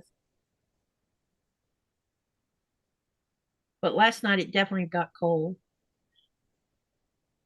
It's supposed to get back up warm again, though, like in a couple days, from what I saw. But I read somewhere where they were talking about that the United States was going to have colder winters this year, and that the polar vortex was going to be a problem causing that by falling apart right above Canada. What was it hurricane that was causing a lot of issues not too long ago? Was it Melissa? Yeah, she was a Category 5 hurricane, and she was gorgeous. Did you get any of the leftovers from that? Because I saw that the how they showed the like path after all of like the major destruction and as it was calming down. Um, just like kind of a visualization, like it was the trajectory as far as I got explained to it. It was going down south and it was gonna go like along the coast, but not like on in like mainland US, but like kind of up the coast and like kind of touching Greenland a little bit, but more of Iceland and then coming to Sweden or like coming Well, over. we So it was like we bending over the Atlantic. Like, did you get any yeah, up with we you? had we had 6.5 days of wind that lasted, and it was gusty winds, like a tropical storm or a Cat 1 hurricane Mm. that lasted for that long. It was just traumatic. Because I know like it looked like Iceland was gonna get like the worst residues coming to them, and Probably then it was did. like arching over to like the UK and to like Scandinavia and stuff. So I was just like, did it get since it was like turning going towards Europe over Iceland, like if it got to you, but clearly you got some of it. Yeah, and our temperatures, like I said, got raised because of it. That's why Mm. we had gotten a dusting of snow right before the wind came from the south, and it just frosted the mountains a bit, and there was a little bit on the ground. And then the next day, the wind came, and within hours, any of that snow that we had actually received was gone, and Mm. it lasted 6.5 days. And on some of my live people tell you I was complaining about the wind because it was just getting on my nerves because it bothers me when it makes my house shake. What? Um, Robin, hey Robin, she says it's 55 degrees where she's at right now.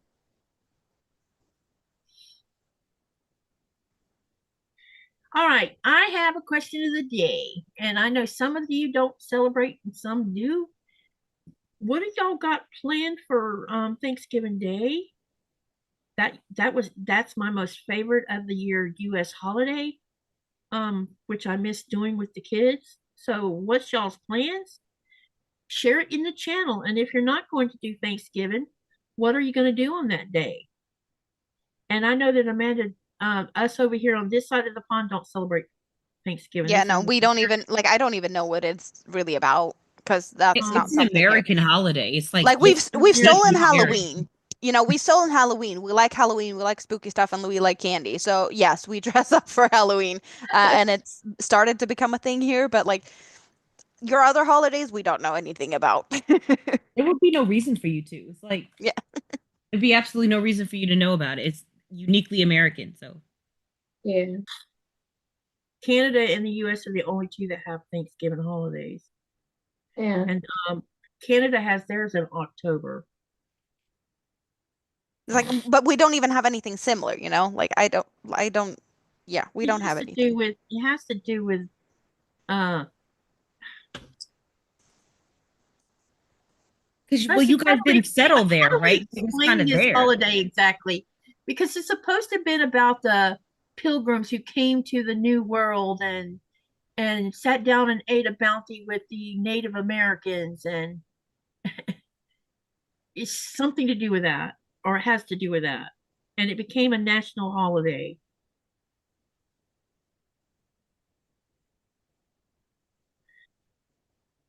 Yeah. Well, we're actually gonna go pick up my grandmother. She's because she just turned 80 and she wants to try to get as much of the family that's left together. And we're gonna go bring her to my uncle's and try to get the rest of the family up there. I My think daughter, that's a great idea. I loved doing it because it was a chance for me to just get extravagant with food, and spent 4 days cooking, and then we grazed for 3 days, and we sat at the table on Thanksgiving Day and ate as a family, which was usually around 1 o'clock in the afternoon. It wasn't at night. And then those next 3 days would be spent watching movies with the kids, and this food would be accessible in the refrigerator or whatever, and the kids would go make their plates whenever they wanted to, and whenever me and their dad would do that, and we'd go sit in the living room and we would snack while we watched videos together. And then the day after Thanksgiving, we would take them Christmas, because most neighbors, or the neighborhood we lived in, a lot of neighbors would go all out on their Christmas lights, and we'd take them in the truck and put them in the back of the truck and just slowly creep around the neighborhood so they could see all the Christmas lights. That became a ritual. Eat, watch movies, to be together, and go take them Christmas light looking. So you start your Christmas like decorations at the same time, or like? Well, generally the lighting, most people, they'll be decorating it. Now, some people turn it on before then, but mine, I never put my tree up until the day after Thanksgiving. So when I moved here to Greenland, it's like a week before Christmas. I'm like, why? Here, we kind of have a tradition when it comes to the Christmas lights. Like the first, Advent Sunday, I guess first of Advent, that's when normally most people just turn their Christmas decorations on. And then a lot of like the bigger cities, the big like shopping centers and malls and, stores, they start their like Christmas decorations in their like windows, like the window displays. And Mm-hmm. there's a really, really big mall in the capital in Stockholm. They have all their windows like covered until then. So there's like a big reveal on that day, and all the windows have different themes, and like there it can be like different famous people, like artists or, just famous people get their own window that they have been decorating, or it can be like it can be music people, it could be like movie stars, it could be just like a famous, modern arts type of person. Like just, I think we had one year where there was like a politician that got to put their own display up. So it's like a big reveal day, and it's kind of a big thing here for everyone to just, that's the day everyone just turns the lights on. Some people have already started, but like that's the big day when you start decorating a lot. Um, let me come. Suzanne says dinner with family on Thanksgiving, and then Pat says normally dinner with her daughter's family. Not sure what's up for this year. Um, Amanda, maybe you can answer this question. What exactly is Advent days mean? So we celebrate Advent as a like countdown for Christmas.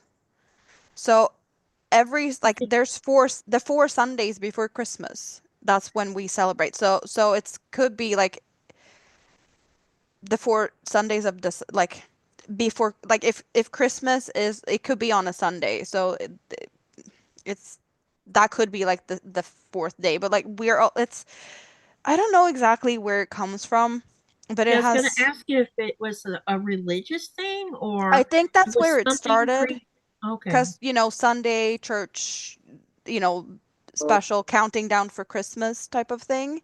So it's the countdown for the celebrations, or like, the whole religious aspect of Christmas, which we don't have that much of the religious part left, I guess. Like a lot of Swedes just we don't go to church. Like I guess a lot still like kind of, I guess, believe in something, but it's not like a actively practicing type of place here. But we like, I think that a lot of that's happening because of the damage done by big churches. no, like I think that's more of a Catholic church type of thing, and we're not Catholic Yeah. here. And So I what is I I can't say that that has to do with it either. Um, because we haven't had that much issues with that type of stuff here. Um, so if Catholic is not the main religion, what is? we're, how do I pronounce it? In like Protestant. Protestant? Yes, yes. And it's Okay. not as, you don't have to go to church in the same, like I have an old friend that's a farmer, um, and he had like, I don't know if it's a saying between farmers, but um it's better to sit on in your tractor and think about God than sit in the church and think about your tractor. Like like, does that make sense to you? Yes, it does, actually. So you do your It's thing, a like good have your thing. relationship with God on your own terms. You don't have to sit in church, and then you're just gonna sit there and think about your tractor and your harvest and like grains do you need to deal with, or like how is that cow? Is it still limping? Don't spend the time sitting in church and not focus. It's better to take your time whenever you get the time and it fits your schedule, and think about God when you're in the tractor instead and just like plowing your field. And I guess that's a big that like I guess that's a common way of thinking here, I guess. Like not everyone goes to church, but Well, I know church, Sweden seems to be more, what would you call it, progressive? I guess. Yeah. Because I think they're more progressive than a lot of countries are. I Well, mean, look at also they've here. moved away from the Sweden, church, though. Sweden's Moving away number, from the church makes you more progressive. yeah, Like I and think not only that's what that, stops progression sometimes. Sweden ranks in the top 5 of best places to live. Yep. And we're happy. I think Finland's the happiest place on earth, and I can't really tell It why kind that of is rose. because I It haven't really met a happy Finn. Like I'll tell you, happy Finns are grumpy. Yeah, it kind of rotates back and forth between Sweden, Denmark, and Yeah. Finland when it comes to the happiest or the best place to live and be the happiest place to live. Mm. And I have to say that the times I've spent in Denmark, because Nikolai goes for education every 2 or 3 years. I think it's 3 years. And so I get to go with him, and we always go to somewhere different where they have because they always do it in different places. And I have to say, everywhere I've been has been amazing. I can see why people smile all the time, but people here in Greenland smile all the time too. It's just that's one of the first things I noticed about when I first moved here to Greenland was the camaraderie between the people themselves. People don't argue, fuss, and fight here. There's a lot of different things, and I want to say that one of the differences, um, like I get that a lot of people in the US, you kind of live to work. Yeah, there's that too. That ethic, work And ethic. we kind of work to live, if that makes sense. We have a different view of things and have a different like work-life balance. Yeah. So I think that's a bit of a difference. Like if you just work, work, work, and then you work a little bit more and you earn money, but you don't have time to spend your money, like what are you working for? Yeah, Or if you're on the job all the time, where do you have time for your family? And I agree with that. It's the ethics that's been, I don't know when it started becoming a thing in the United States, but I can remember that happened. I think it really started maybe in the 80s. I mean, they still had to, everybody worked hard before then, but it seems like the 80s became the, the decade of excessive. Everything was excessive. But you got to remember the 5-day work week didn't start until like the FDR days, and when unions got involved. Before that, we didn't have a 5-day work week. We had so it's always been because America, we've been propagandized into hustle culture, like to work all the time. It's Yeah. propaganda, right? Because our system has always been set up. We've got the rich on top, and then we got everybody else.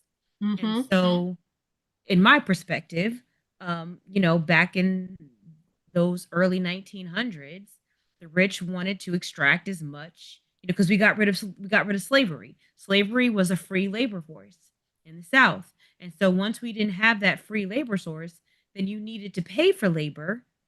So you needed the people to work, work, work, work, work, work, work to replace the free labor that you were getting prior to that. Yeah. And so I think we've adopted this work culture, because the elites in this country want to extract as much labor out of everyone else. Yeah, that's, So I they've guess that's a convinced part of you, it.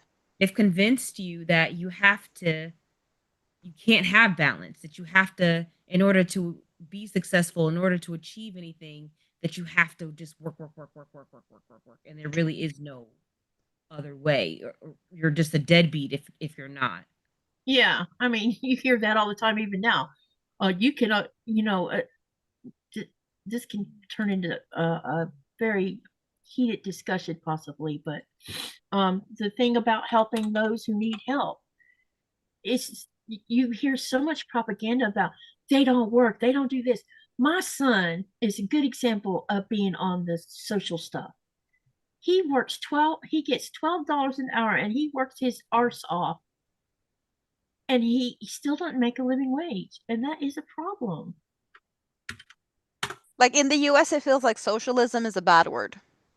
Yeah, they make It's it not sound if you're like rich. yeah, Socialism they for the call rich, rugged individuality for the poor. Like that's like if the wealthy in this country, if the stock market crashes, just like the banks did in '08, the government will step in and they'll bail everybody out. But you let somebody need $6 a day in food stamps and they're considered, mooching off the system. Yeah, like there's so many different aspects of different things that it's like I one thing that I've learned that is very, very different between us, like, and you guys, is in Sweden, and like we have something called the law of jantelagen, and it's pretty much like you're not better than anyone else.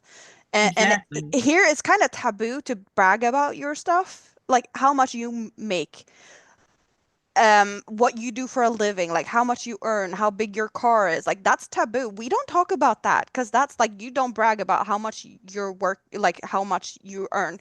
And something that is seemed to be very popular, and I guess it's a conversation starter for you guys when you meet someone. It's like, oh, what do you work with? Like I have people that I have known for like 10 years. I have no idea what they work with. I have no idea what they're doing on a day-to-day basis because we don't talk about that. Like I don't even know what some people do for Oh, a so you don't living. know what they do for a living. Like Wow. we can have a conversation about it, like I work with this and that and whatnot, but that's not like the first thing I ask a person, like what do you work with? Like are you someone, calculating, or is this someone that I need to connect with? Is this a good contact to have so that I might use this person for this, that, and whatnot to like make my own career better?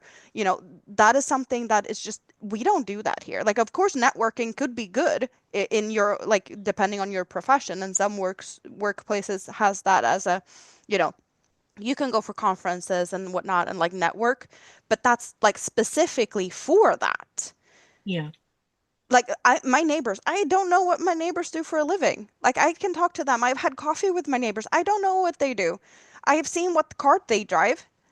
It's nothing fancy. You can't tell by whatever a person drives here what they do for a living, how much they earn. No, Because something exactly. that's very Same important to here. us here is like, you know, we we don't want to spend all our money on materialistic stuff, and we definitely don't want to spend it on gas.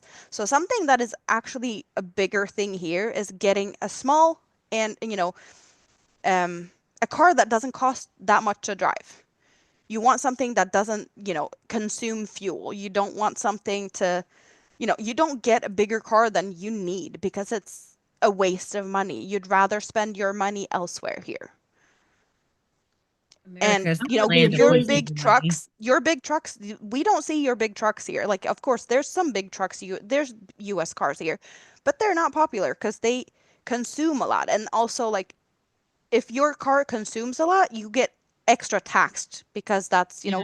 bad for the environment. So there's heavier taxes on heavy cars. So just, the weight of a car, as well as how much, um, is it emissions? Like whatever it's like tossing out back into the nature. Like, if you have a not good Yes, econ emissions, you're correct.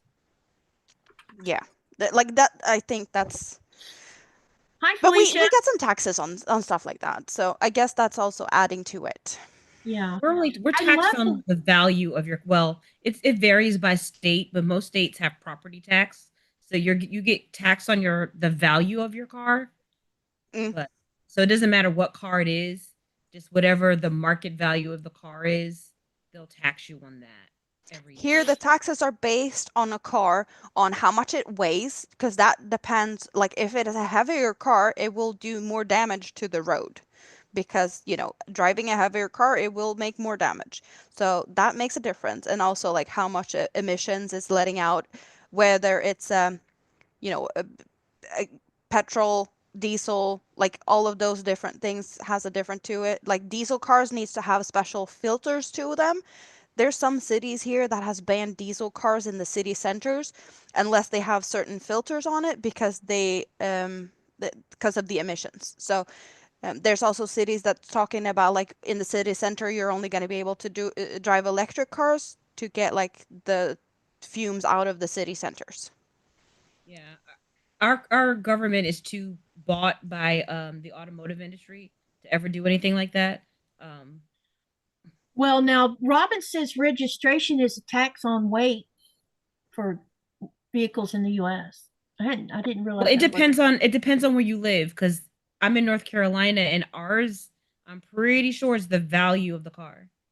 Yeah, in Florida, it's the value of the So car ours too. goes down. It'll go down every year you own the vehicle, generally, because the value of the car goes down. It depreciates each year. But it was funny, well, not funny, but it was a surprise to many people in like 2021, 2022, with all of the supply shortages, the values of vehicles went up. And Yeah. so in my state, a lot of people's property tax on their cars increased because the value of the car increased due to the supply shortages. People were pissed. To backtrack a little bit, Suzanne says Advent is a Christian season of preparation that begins on the fourth Sunday before Christmas and the last 4 weeks. Yeah. Oh, and last 4 weeks. Sorry, I read that wrong. And Andi lost her internet again. So that's why she's disappeared. Never had what discussion, Robin? Well, we're having a bit of a different topics here. I'm guessing like me bringing the Scandinavian vibes to Well, I think conversations it's cool, makes it different. it's good because you're able to share each other's cultures, and I love that. I didn't even know what culture was until I moved to Greenland. Oh, there's a lot of different stuff going on there. Because my family didn't have a culture.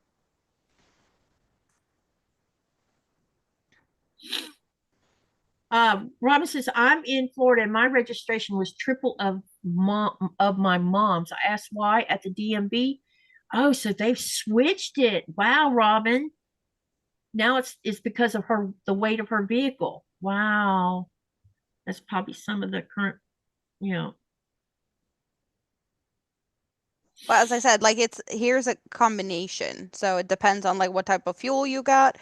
They've had if you're driving an electric car, the taxes are like a lot lesser, and there's a reduction of the first 5 years of an electric car, you get like a lot of tax cuts and stuff. So they're trying to get more people to go like more eco-friendly. Yeah. Which I think it's kind of ridiculous in a way because like I guess it's and maybe not the most popular topic when it comes to this like environmentally friendly whatnot, but do you know how much it takes to make the batteries for these cars? Like all the stuff that like in making those extremely big batteries, And that's like polluting crazy, and also like trying to recycle them is even. Yeah, I think there are better things to focus on that would make more of a difference. Um, like if we banned private jets, that would do more than everybody switching to an electric car. Well, that's never going to happen because the rich people have jets. Right. Here in Greenland, to get a car, it's quite pricey. You pay the price for the car, then you pay for an import tax. Then there is an engine tax, and then there is whatever area of Greenland you live, there's that tax. and it all adds up. Me and Nikolai have, that's why me and Nikolai haven't bothered to buy a car. But we are gonna probably at some point, because I'm getting older, we're gonna invest in a UTV. That way I can get around. Right now, it makes more sense to pay a taxi driver to come pick me up because I don't have car payments or insurance, and I don't have to pay this engine tax every year. You But also, know, like, how often do you need a car? Because I guess that a taxi is definitely more, reasonable if you don't need to use a car too often, right? yeah, I use it mostly. I use them mostly to go to store and during the summer months, um, just so I can get to work on time and not expend all my energy because I'm a tour guide. I use it for that during the summer months, but mostly it's to get me back and forth between the stores because the stores are up on an incline and I just can't handle that. Yeah, but also if you're shopping, you're probably gonna get a lot of stuff with you. Yeah, If I you're tend in to a, buy a lot at once. yeah. That way I don't have to go every day. Hmm. Um, when I first moved here, Nikolai was going to the store every day buying food, and I'm like, why? Well, this is how he's always done it. He said. I said, well, yeah, I'm gonna buy enough that'll last us a month because I'm not going to the store every day if I can help it. Because I don't like going to the store every day. Buying in bulk is also a little bit, usually cheaper. But I guess the prices over with you are expensive either way, right? Yeah, I gotten where now I buy cases of whole chickens and cases of chicken legs because I save money that way. And I also buy a case of pork tenderloins because it saves me money doing it like that. Everything else, like ground beef and stuff, is so pricey right now. So pricey. And there's nothing you can do about it. And sometimes I'll buy a whole ribeye to save money because we like ribeye steaks. And so I'll just buy a whole one and bring it home and butcher it myself. Well, there you go. Welcome back, sweetie. Thanks. Yeah, it keeps on booting me. Robin says, me, oh, mother drives a little Sion. No, I bet I said that wrong. And she drives a Dodge Ram. That's why 1,500. That's a big truck. Oh, it's Scion. Yeah. Um, I have seen two trucks here in town recently, and one of them is a Ford F-250 diesel. Oh, speaking of that, um, Greenland's going to be phasing out diesel-driven trucks and cars. The only diesel will be allowed Oh, to you said be diesel. driven I here didn't in hear the dump word. trucks and stuff. I don't know why you need a 250 to start with in this town. We don't have no highways. But the person who owns the truck has a carpentry, I don't know if it's a carpentry company or some kind of company that they build things. Gotcha. But I still think they could use a smaller truck to do the same job. Because diesel, oh my God, it's so expensive.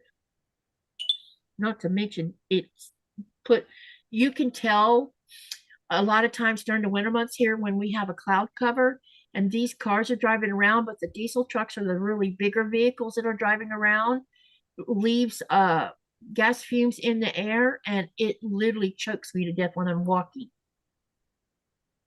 Yeah, the cold air is trapping it.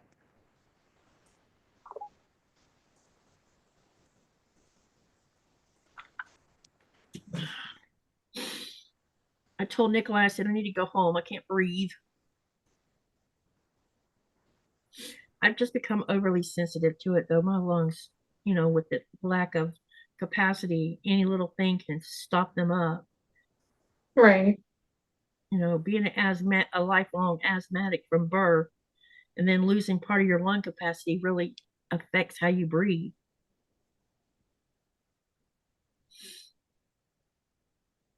Okay, let me see. I've asked that question. I only got a couple answers on it. So let's ask another one. Okay. So Christmas is coming up. Do you decorate your tree? And I'm going to use the American holiday because it's the best way to do this. Do you decorate your tree before Thanksgiving, which is November the 27th? Or do you decorate your tree afterwards? After. 1000% after. I'm after too. So in the channel, let us know, when do you decorate your tree? I And think I can put Go ahead, Amanda. very commonly here it's more of the outdoor decorations early, and Christmas trees are getting closer to later. Like in my family specifically, we always got the tree on the day before Christmas, which would be the 23rd, because we celebrate Christmas on the 24th. We celebrate on Christmas Eve and not Christmas Day. Yeah, we have 3 days of Christmas here. So the 23rd, my mom, like when I was younger, like really small, she used to have a plastic tree, and then she moved out to a house, and there she started to like cut her own trees. So she would just go out in the backyard and cut the Christmas tree on the same day, bring it in, like get the snow off of it and whatnot. But on the 23rd, we would sit up and like decorate the tree, and then we'd celebrate on the 24th. And usually she'd keep the Christmas tree in for like a week or so and throw it out before it started to shed all the needles, because the Christmas trees don't really like being indoors. It's not the best place, and some of them they are pretty good or pretty bad at drinking water, so yeah, that's not the best thing. But I've kept to that, so I don't get a Christmas tree in until like I guess maybe like 2 3 days in advance. I've stretched it that far, depending on if it's like if it's a weekend, or like if because I my kids, and I don't live with my kids' father, so like, if I have the kids for Christmas, do I have the kids for New Year's? Like when should I do Christmas decorations to suit that schedule as well? So like I like to have the kids involved in the decorations. Okay, in the chat, let's see. So far, Sherry says after, and then Pat says we used to do it the first Saturday in December. Since hubby has passed, I no longer put one up. I know what you mean about that. When Nikolai said, see, I don't even bother. I think we're going to put a tree up this year because I really need to put a tree up. Maybe it'll, I don't know. I just need to do that. I mean, I put a enjoy. tree up anymore when my kids finally are gone. I don't think I'll be. I don't. And I don't know. I'm up and down with, if I'm not in the mood for it, I don't even bother because I don't have kids anyway. But they're all grown up. Is what I'm saying. But Just so much work, right? I think it's that's a why like I try to lot. put it up early, because it's like I gotta schlep everything out, then decorate it, and then put everything back. And I don't want to do that like within a week. Like that's just Yeah. too much work. And then I don't really get to enjoy it that long. So I try to put it up. My son's birthday is December 5th. So I used to put it up the weekend after his birthday, because when he was young, I just never wanted to confuse his birthday with Christmas. I wanted him to have like a separate birthday that was his, that wasn't all Christmassy. I didn't want Christmas trees in the back of all his birthday pictures and stuff like that. So I would wait. Um, that's why I didn't do it after Thanksgiving. That makes Because sense though. Like you have a different reason than most with, birthday parties and stuff. yeah, I that's the only started. reason why I didn't do it like after Thanksgiving. Because a lot of people that I know do it after Thanksgiving, but I always waited for that reason. Okay, I started this on the wrong end, dadgummit. So what do I do about it? Do I rip it out or do I improvise? Like Hmm? what was you gonna say, Andy? Improvise. Yeah. I think I'm going to improvise and do slip stitch all the way back across it. There you go. So I moved to a place of my own last year, last summer, and last year I only put like we have um these like candle fake looking lamps that we put in our windows. So I pretty much just did those. I didn't do a lot of Christmas decorations last year at all. Like I wasn't in the mood for it. It was just so much. And Christmas is very stressful for me either way. And I wasn't gonna be home for Christmas. Like there was no one gonna be here because I was going elsewhere for Christmas celebrations and stuff. So I didn't bother. But I do Just like we the light of it. We all, I can see all my neighbors has these lights in their windows, and it's so dark at this time of year, so it really has a really good purpose to have all the lights. do you have stars in all your windows like we do here, or is that a Danish thing? Not all, like I prefer the ones that looks like, just candle. Mine are like shaped like art, or like this, like I guess a triangle pyramid. Triangle. And then I have a bunch of candles. I want to say that, is it the Jewish, like, is it a menorah? Like, what's the big candle with um Menorah. yeah, so I guess it's a similar style to that, but it's just like, electric lights, and it's usually 5 or 7 candles. But it's like we have, most popular is to have all of the windows full with those. But some people do like to have stars. Some people have other type of decorations. But I want to say that the like candles are the most common ones. I think I saw more stars as a kid. Like, my grandma has definitely more stars than that. But I guess it was also more popular to have lamps hanging in your windows all year round, and then you just switch it out to one of those stars. And like new apartments now, we don't even have like sockets for lamps over the windows like they used to. Like, we don't have, because that usually was a special socket and whatnot, and it's easy to have that next to the window, um, for those lights. And yeah, I don't know. It takes a little bit extra to get lights up over your windows. Um, Nikolai, when he'd be out at sea, he would send me a message. Have you turned that star on yet? mm. Because he knows when he's not here, I forget about it because it's not something that this is a whole new thing about the star thing. And so because Americans didn't put stars in their windows. Well, something that is very handy for that, a timer. I just forget to do it. Well, you can get a timer that you plug into the socket, and then you put the cable to your whatever it is that needs to be turned on and off. And then it could Well, it be never like, gets turned off. Once we turn it on, it stays on until it's time to turn it off. yeah, oh, that makes sense too. Well, it's because we have, Hmm. darkness the whole time. Well, Yeah. 22 hours of it anyway. Oh, that's why I'm saying, like, we need the lights here. We need that. Like, as it is right now, it's pitch black outside. Okay, well, it's 12:30 a.m., so of course it's gonna be pitch black. But like, I've been tempted to go and get my candles out of the basement because I have them there. It's like I need the lights. I need to get, like, I'm gonna start early. I'm gonna cheat and I'm gonna get my, because it's just so dark. And How there's many like hours of street lights darkness do you get? outside. How many hours of darkness do you get by winter solstice? Mm, well, like, I haven't seen the sun in a couple of days, but it's been gray and rainy. I don't know. Like, I'm a little bit more south. Like, if I'd go a little bit more up north, you wouldn't see the sun at all for a couple of weeks. Just like in the summer, the sun doesn't set. The sun is up all year round, or Oh, like so all you all have day. similar conditions then. Cool. Yeah, like the Arctic Circle isn't like, it's a couple of hours up north, but I would love to go visit Tromso because that place looks like it has the best ever northern lights. we have a place in Sweden that's really, really famous, and they have a big like hotel for that. Is it Abisko, I want to say? Like, they have a big, like, they built a special like big train station and one, like there's just a lot of Northern Lights watching there. Like, there's a lot of tourists there. Yeah. Like, they built a whole village for people to like come and watch the Northern Lights. It's always good there. And this year's been fantastic for northern lights. Oh, I've had Northern Lights down where I'm at too. It's just like I'm in the city, so it's hard to see them. It's easier to like get out of the city because all the city lights.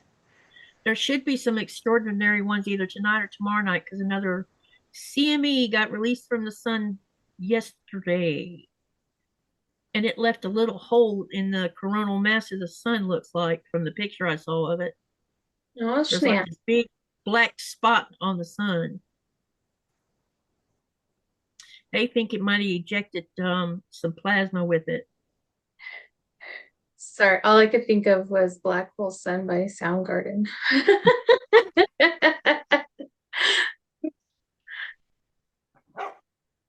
Uh-oh. She's finally Woof. come to life. It's time to take me outside. Do you need to go shoo shoo? Do you need to go shoo shoo? Do you need to go shoo shoo? I need attention. No, I think she wants to go outside. Do you need to go shoo shoo? She woke up Gizmo.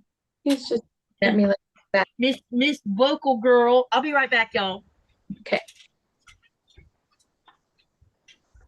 Hi, Jody.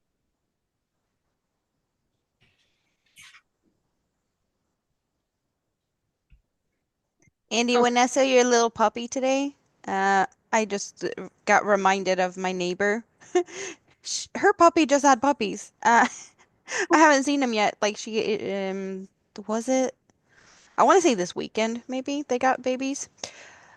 But um, her little girly is a Shih Tzu, so I guess similar size to yours, right? Yeah. We have 8 puppies. And the dad is a Japanese naked, like it's what is it? Something like it's a naked dog. Oh, forgot the name of those. Something crest, like crest. I don't know The what the Crested. hairless crested something. Yeah. yeah. So we have a Shih Tzu mom and a naked dad. She's like, I have 6 furry babies and 2 naked ones. I was like, Okay. what's the mix? Oh my. Renee says, I do something for Christmas just for me. I don't really use my dining room much, so I lay the table with my favorite Christmas dishes and make it look beautiful. Ooh. Hi, Jody. I Okay, so actually really like that idea. Like when yeah. I do give up the tree idea, I think there might be ways to get into the spirit without having to pull out a tree and all those bulbs and stuff. I Last year I really put like out that all idea. the Christmas Legos we have. I tell On you, the Christmas tree though, I will put it up, but we got one of the ones where the lights are built in and it's easy to tear down. That's So handy. yeah, so and then I make ornaments every year to add to my ornaments. So ever since we moved out on to our own, me and Jason, every year I make new ornaments and then I add them to the existing ornaments that we I love have. that. So it's a really funky tree. And like, for example, like my Blockbuster card is an ornament. And then this year I get to add my Joanne's name tag as an ornament, like fun stuff and funnies. So it's yeah. like nostalgic. So I love my tree. The lights are fun and I mean it's a must for me, but I don't really do anything else. That's about it. Tree has lights on it, but it's not enough. So I always add more lights. Oh, gotcha. I like a lot of lights on my tree. I like a lot of lights too. I have a really fond memory from when I was young and my dad, um, like his his version of Christmas one year. Because I was going there for New Year's. Like my parents split when I was like a year old. So I was going to my dad's for New Year's. He hadn't done a lot of Christmas celebrations because it was just him in his big house and me coming, not over Christmas. So he didn't bother with a tree. He put some decorations up, like he had the candles in the windows. But he took a box, just an empty box, and he wrapped it in just Christmas paper wrapping. And then he had a faux pine garland or something. It looked like, a Christmas tree type of green garland. And he wrapped that around this big box. Um, and that was like his Christmas tree. And then he put all the other presents around it. So he just like took an extra big box and just, did it a little extra with the fake pine Interesting. instead of just going out and then he put a candle on top of it just like an electric one, or was it no, it was a star, like the tree topper. So he put the tree topper but on top of the box and be like, yeah, that's what we're getting for Christmas tree this year because we're not celebrating on Christmas, we're celebrating on New Year's. So you Well, can do it fun. simple if you want to. Oh yeah. Jody says she needs a cuddle dog. Yes.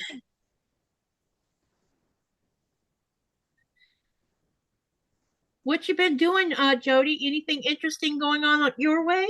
And don't forget to share your channel, exclamation Sophie. And speaking of that, let me see if I have Amanda in my bot. Because I kind of forgot to. The question for every live stream. Did I share it or not? If not, I gotta go get her channel and do it. Come on, bot, wake your butt up. So after the little escapade with Nora the other day, I have not let her run loose in the yard at all since. She's been going on a 12-foot long lead line What to go to the happened? bathroom. She disappeared on me the other day, and for 15 minutes I looked for my dog and I couldn't find her. And then when I found her, she was next door at the neighbors eating something they had thrown out on the ground, and it made her sick. Yeah, no, that's not good. It's not good. And that made me very unhappy because I had a dog get sick in the house, and she's not had an accident in the house in golly forever. Oh, I was getting a headache. Looks like I don't have you in the bot. My goodness, why not? No, so I have to go to your channel and get your link. Wait a minute. Well, I appreciate that you're fixing it because you keep bringing it up. You guys come and hang out with me. I mean, you know. Well, I mean, like now, next time I will know that you fixed it, and I can tell you, no, you sorted it. You don't have to question yourself more. It's like, dang it. I thought I took care of that. Here's Amanda's channel for those of you that haven't been there. Y'all go over there and show some love. Thank you. Well, I kind of feel like maybe this was a kick in the butt I needed to go back to it because, you know, I haven't been gone for a while and it's like it's kind of scary at this point, at the moment, to just press the button and go live again. So I guess I have, you know, mental issues isn't fun. You know, my anxiety has been going crazy and I feel really bad about it. And that makes me feel even worse that I haven't done it. And like, I need to go back to lives. And I guess just hanging out with friends is, it's helping. You know, it's not as scary when I've been here for a little bit. You know, Yeah. I it's like, I can do this. Like, Anxiety's lower, right? yep. Yes. Okay, I gotta go get Nora. She's whimpering. Let me in, Mom. What? Are you afraid to come through the door with the Question for Andi. What was that for me? I love the red afghan you're working on. What stitch is it? And I'm only seeing you working on something red, so I'm assuming it's for you. Oh, I'm just doing a massive granny square blanket. What yarn is that? So right now I'm using Big Twist Varsity, but I started it with the Red Heart Granny Square. But I asked hubby, do you want me to do all the granny squares separate and then make it, or just keep going? And he's like, keep going. I did So manage to get my hands on some of those. But what the one that you're using now, which one was that? Just a plain red? yeah, so I broke up the border with the Big Twist plain red so that I could do, so I did 2 skeins of that granny, you know, the red mix, and then now I was thinking 10 rows, but I might need to do 15 rows of the red to do an even breakup. What do you think? Jody says is it Amanda gonna? connected. Thank you. So is that gonna be finished after that border? No, because then I gotta do 2 more Oh, okay. skeins of this, and then I have a dark maroon for a border. That's gonna be big and chunky. I know. I want it big enough. He wants to be a burrito, so it has to be big enough. A Jason burrito? We need pictures of that. Yeah. So if you look right now, so I'm like, if I do 15 rows, it might be too big. But if you look right now, it's already pretty big. But Marcy says, I love the red afghan you're working on. What stitch is it? so I'm just doing the granny, regular double crochet granny stitch. It started with 1 granny square in the middle. Where is it? You see it? The middle granny square. And then I just kept going and going and going and going.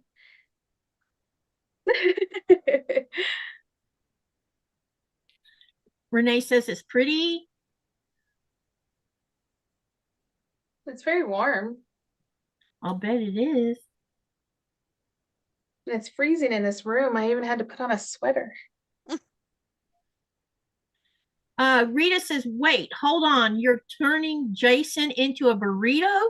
Jason, run, hurry. No, he said he wanted to be a burrito. Like I wanted to be able to wrap all around me so I could be a burrito. He just wants to be a big baby and be, is it called swaddled? Yes. Like when you wrap him up so you can't move. Exactly. Yeah, I told him I don't make blankets. Yes. Yeah, I told him I don't make blankets, so you get a blanket for me for Christmas. And so. And she says hello to you ladies.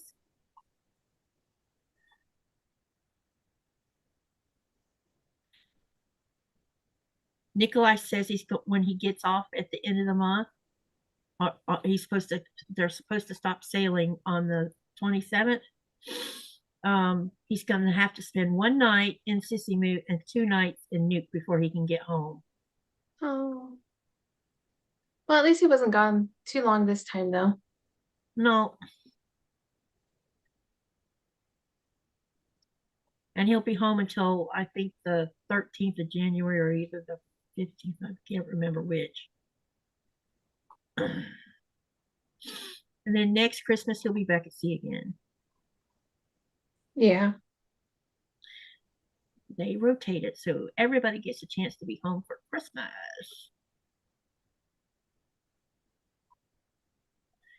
Well, I got a color change now. I'm onto solid green. Oh, yep, there you go. It's changing. Yep. Fun. Yep. I kind of feel like patterns that is this busy kind of does disappear a little bit when you have color changes like this. It does definitely look better in a solid. So now we have a bit of a solid, and then there's going to be more color changing. So I think this is going to be fun. Rita says, I have just been listening and doing puffs for my quilt. Heard burrito and could not resist commenting.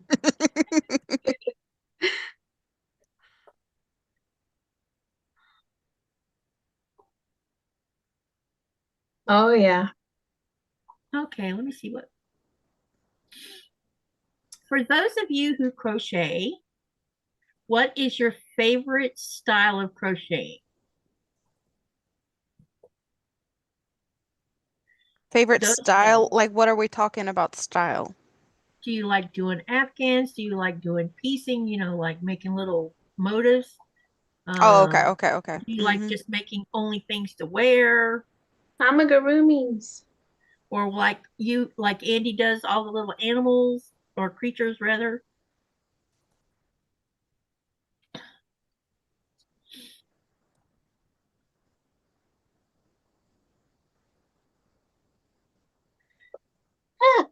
Pat says, Rita, I love your comments. They always make me laugh. Rita says, broomstick, that is an easy question. I have tried to do the broomstick and man, it's not easy.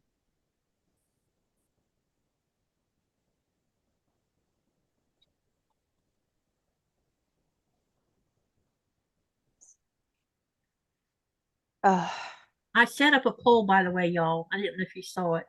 But the question was, which of these crafts do you love doing the most?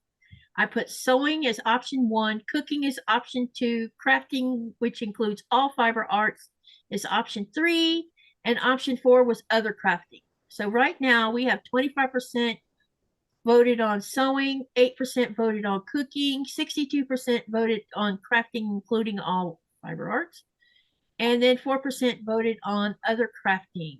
Those of you who voted on other crafting, what are your other crafting that you like to do?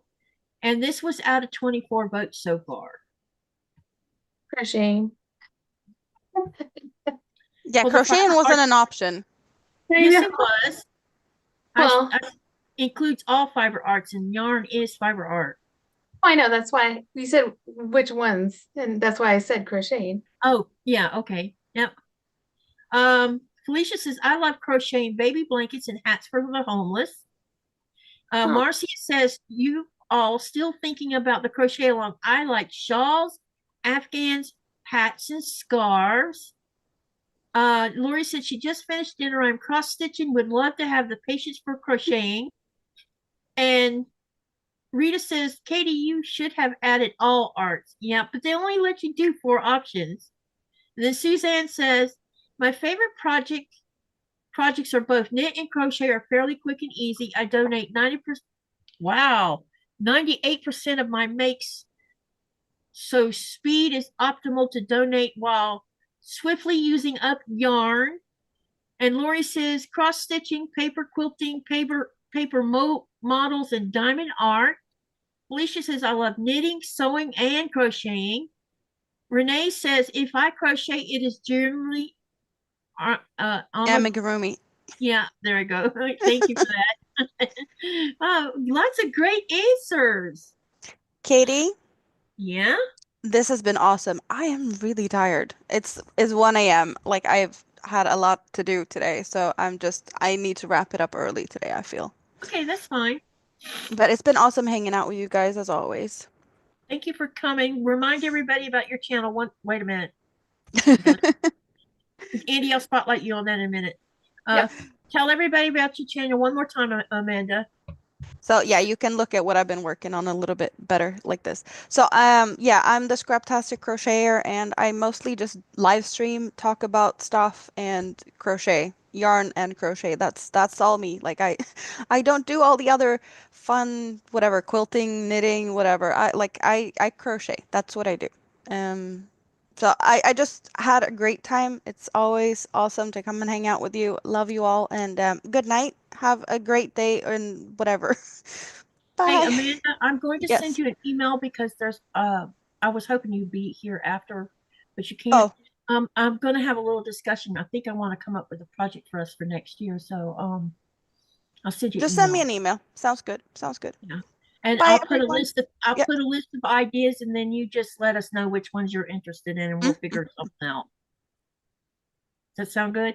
yeah, awesome. Thanks. Okay. Thanks for coming Bye, today. I appreciate Amanda. it. Bye. Okay, what were you trying to show it, Andi? Oh, I was trying to give you guys the update on my cross stitch since last time. Oh, Wow, it's yeah, coming it along. is. Look at you. That looks great. Yeah, I'm hoping to finish it by the end of the year, so we'll see. You're gonna have to really do a lot of humping on that. I know. I know. But it's fun. I love it. It's a lot of stitches. Oh, Let me see here. Just more commenting here. Renee says my knitting is almost always wearables. Um, she says fun hanging out with you. Hope you have. That was for Amanda. And then Rita says all of the crocheting I have done. I think the best ones are the yarn braided rugs. ooh. Marcy says I buy all my yarn. I made so much stuff when my mom was ill. Not sure what to do with the things I made. Giving away a lot, but I still have a lot. And then Lori says, what is it called, Andi? Your cross stitch. That one is called the Dreamweaver Witch. It was out of the Just Cross Stitch Halloween magazine from 2025. So it is, let me see if I have a picture that I could send to Katie so she can show it. Would it be easy for me to send it to you so you could show it? Yeah, or I'm trying to think. Yeah, just send it to me. Or send it in Messenger or email. Okay. I think I have a picture on my phone, so it'll be easier. Let me know when you sent it and I'll go get it so I can share it. Okay.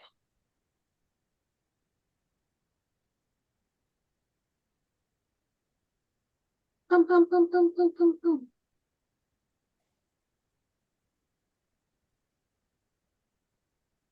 The cold weather is making Nora very frisky.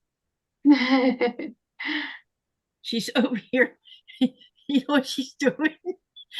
She's running her cold tongue across the tops of my feet. Really? Okay. I'm not giving you anything else. You've got plenty of food tonight. I got to watch your stomach right now. Oh, yeah. I barely gave her much of anything to speak of last night because I was worried about it. Because I found, I don't even know what to say what was in it, but it didn't look like what she should have been eating. Katie, I sent it to you in Messenger. Okay, let me go get it. So, and we've been live 2.5 hours, almost 2.5 hours, just so y'all know. Oh, we have? Yep, can't believe that, but we have. Oh, I know.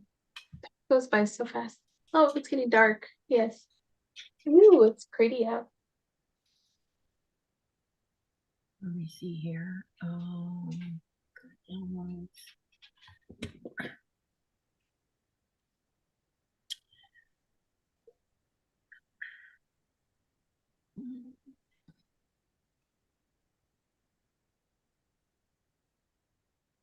Okay, I'm going to share the screen so everybody can see this. You in the chat, let me know if you see this when I hit the share button. I'm about to do, hang on. All right, I'm going to click. Oh, there it is. Okay, let me know with a heart or something that you can see this. Jody says, running and making dinner. Ooh.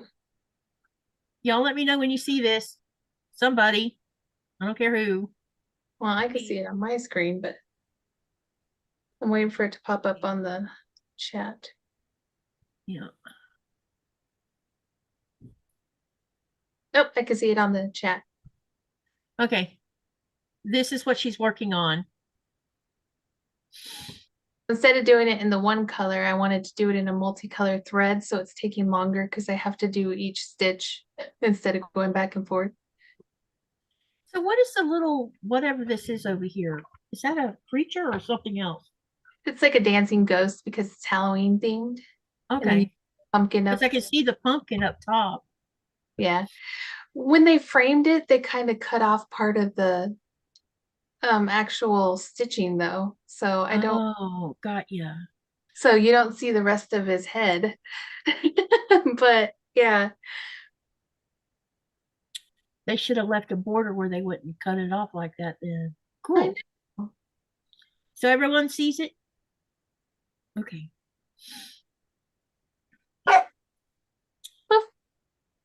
Let me see here. They're saying yes, there's a heart. Suzanne says she sees it. Lori says she sees it. Why is your YouTube, what is your YouTube schedule? I see it. My YouTube schedule, we do the crochet lives it rotates based on Amanda's schedule. We do it once a month on a Tuesday, and it starts at 4:30 Eastern Standard Time. So I already have a date for next month's crochet. So hold on a minute, and I'll give you the date for the next one, and you can put it down in your calendar. The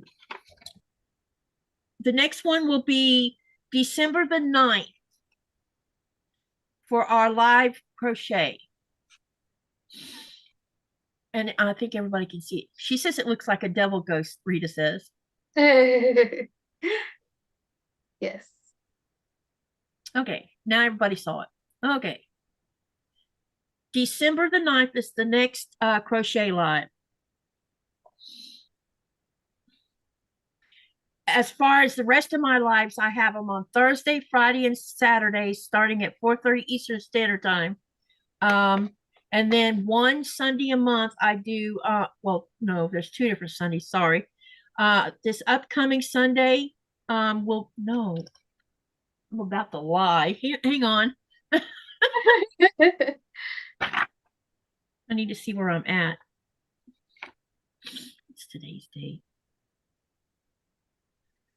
Yeah, this upcoming Sunday, I will be doing our third Sunday of the month mental health live, and that'll start at 4:30 Eastern Standard Time. And then in December, it'll be the other Sunday that I use is for me and Sean from the Guy Who Sews.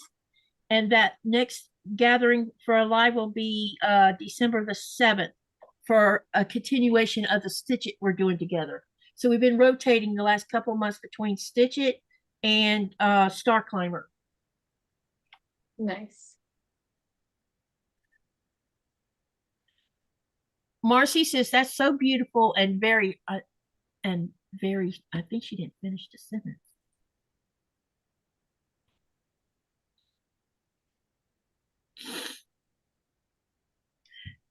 Under Greenland Quilter, Katie, or it's just, you can put in there, hang on, let me share my channel link.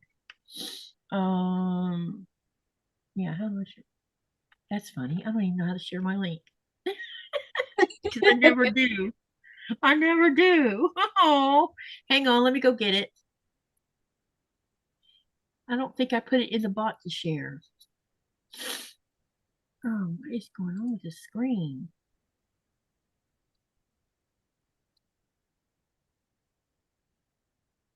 Nikolai got a really fantastic picture of an iceberg yesterday at 1 a.m. in the morning. And that iceberg, pretty good sized one, and the seawater was flat. And my name is Katie, and welcome to the Greenland Quilter channel. Tonight is once a month. Come on, stop. Crochet together. This always happens. It decided to restart. Yes, it did, because I went over to the screen to grab my link. I need to look in my bot and see. I don't know why I didn't put it in my bot. That's interesting. Maybe because I thought it was something.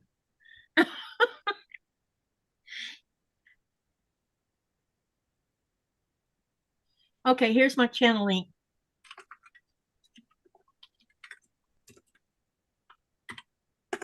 There you go, Marcy.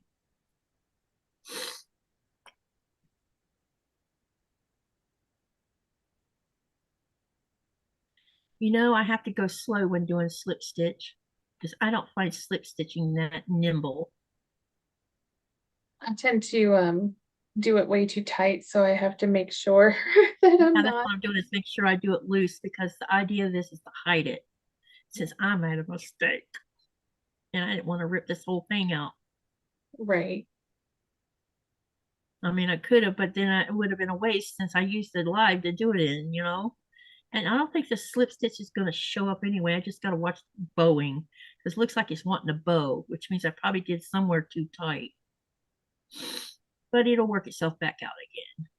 It will.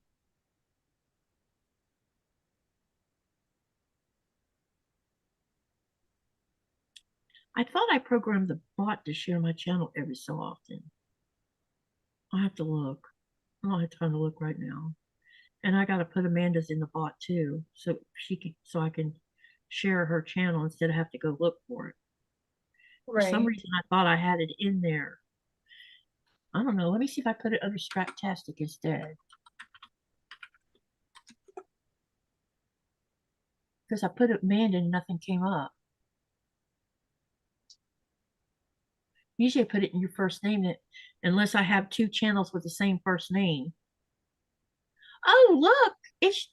No, that's Danny's channel. No. Nope, I don't have it.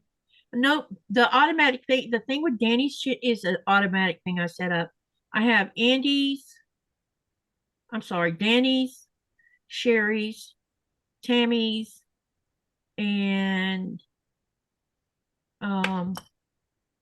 Rita's channel on the bot to automatically post their links, because I'm trying to help them grow their channel. Awesome. Because they're very small, right? They're, under 1K.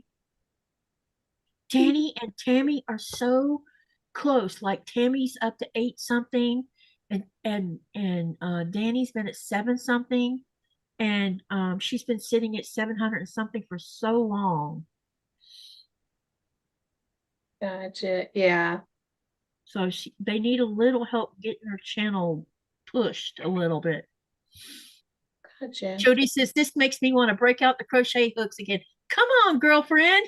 Join us. With us. Yeah, come and crochet with us. Rory says, I'm just amazed that you are not looking at your fingers. I would be cross-eyed, laugh out loud. When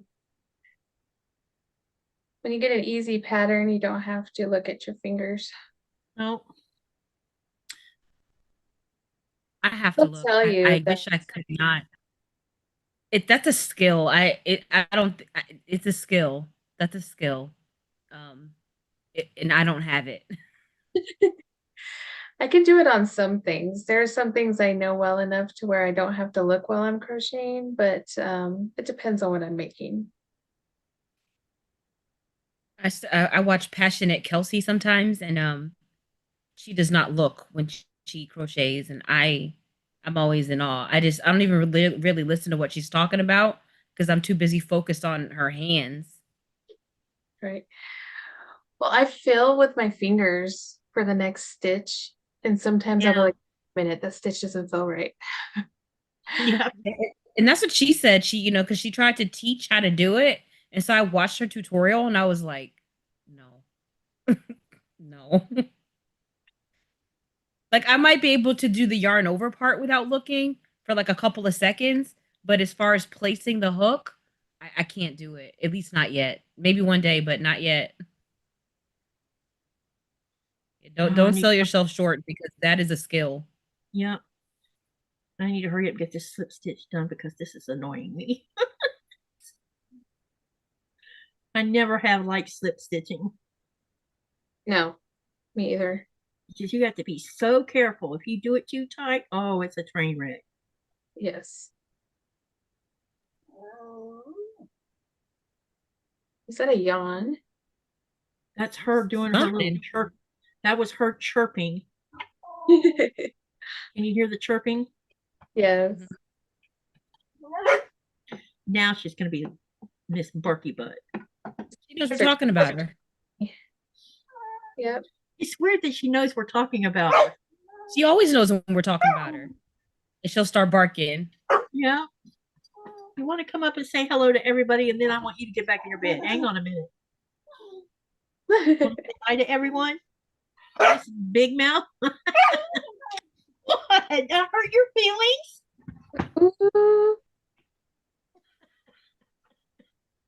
This is my little chain. Hey, Nora. Hey, cutie. How are you? Hey, I want my daddy. Yeah. It's super cute. I'm not letting you on the table, Nora. You will train wreck everything with your big self. Look at those tails going. I know it never stops. You see that? Yep. It's like a little whip.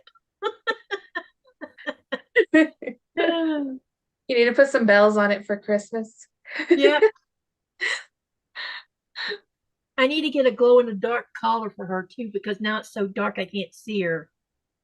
Oh yeah.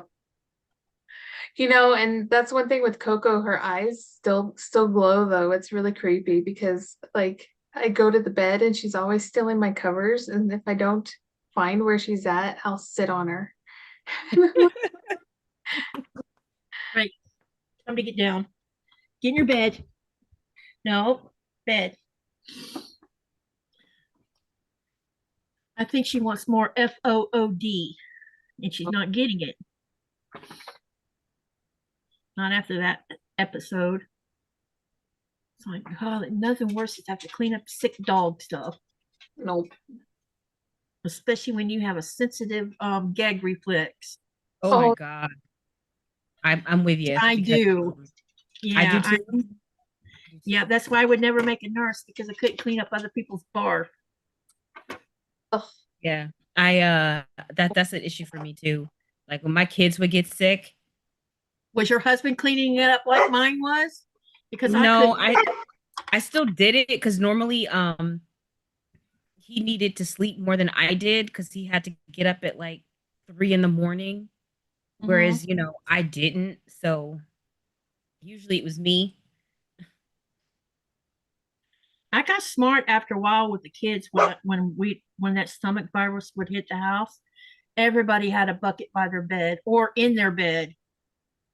Yeah, it didn't happen. It didn't happen a lot. Like it hasn't. Like maybe I've got 3 kids and maybe 3 times, maybe. Yeah, it's like once a year, everybody in the house would be sick, and as soon as the first one hit the first kid, bucket time came out because I can't clean up barf Yeah. because I'm in there doing the same thing they're doing because of I don't know why, but Even when it's my own, like yeah, just so exactly. I I couldn't even clean can't. up my own. When I had done that, when I did that vaccine where I had both of them at the same time 2 years ago, one of the side effects was vomiting and the other way. And I literally couldn't make it to the bathroom. And Nikolai's, oh, I know what I'm going to be doing, is what he said. And we got the garbage can and emptied it out and cleaned it. And he brought it in there. It was right by the bed. And I was literally was hanging my head over the bed because I would have never made it to the bathroom. I'll tell you what, there was this really bad day I had after one of my infusions for one of my chemos, and I didn't even make it off of the elevator. Ouch. Afterwards, I felt so bad for the people on the elevator. I was like, I'm so Yep. There's no way to stop yourself from doing it. Your body's going to do it regardless. But I mean, it's like, yeah, what do you do? Like, oh, it's the worst though. And I think if someone was getting sick on an airplane in a barf bag, I would have to leave the vicinity just to keep from getting sick. No. If I don't smell it, if I can look away, but if I see it or smell it, it's over. It's Yep, over. it's over with. Yep. Well, see, even on like a movie or a show, when somebody is, I have to turn away. I'm like, nope, I can't watch it. I can't watch it. Yep. Yeah, with the movies, I'm normally they don't show it. Like they'll show the person doing it, but they don't show it. And I so don't I'm know. usually okay with that. So I'm just like, nope, nope, bleh. Make a collar with glow in the dark yarn. I don't have any glow in the dark. Wait a minute. I think the Maybe I last time do. for me should be the last time ever. It was maybe about 5 years ago, and it was my son, and it was like the bathroom, and it was just like I'm in there, trying to clean it up.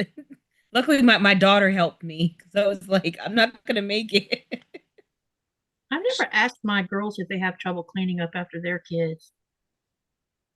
I just have always had that sensitivity to certain things. That's the only thing for me, like literally the only thing. I'm fine with everything else. Yeah, no. I remember growing up,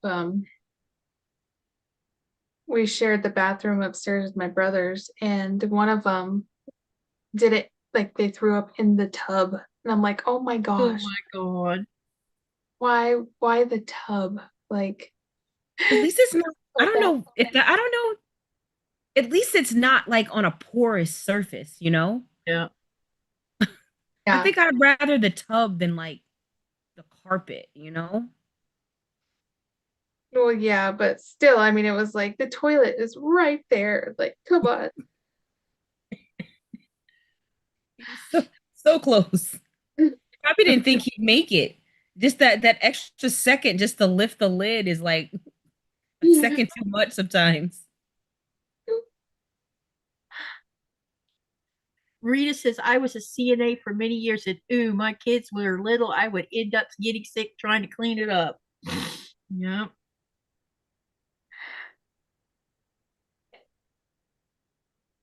Oh, yeah, we're on the last row of red.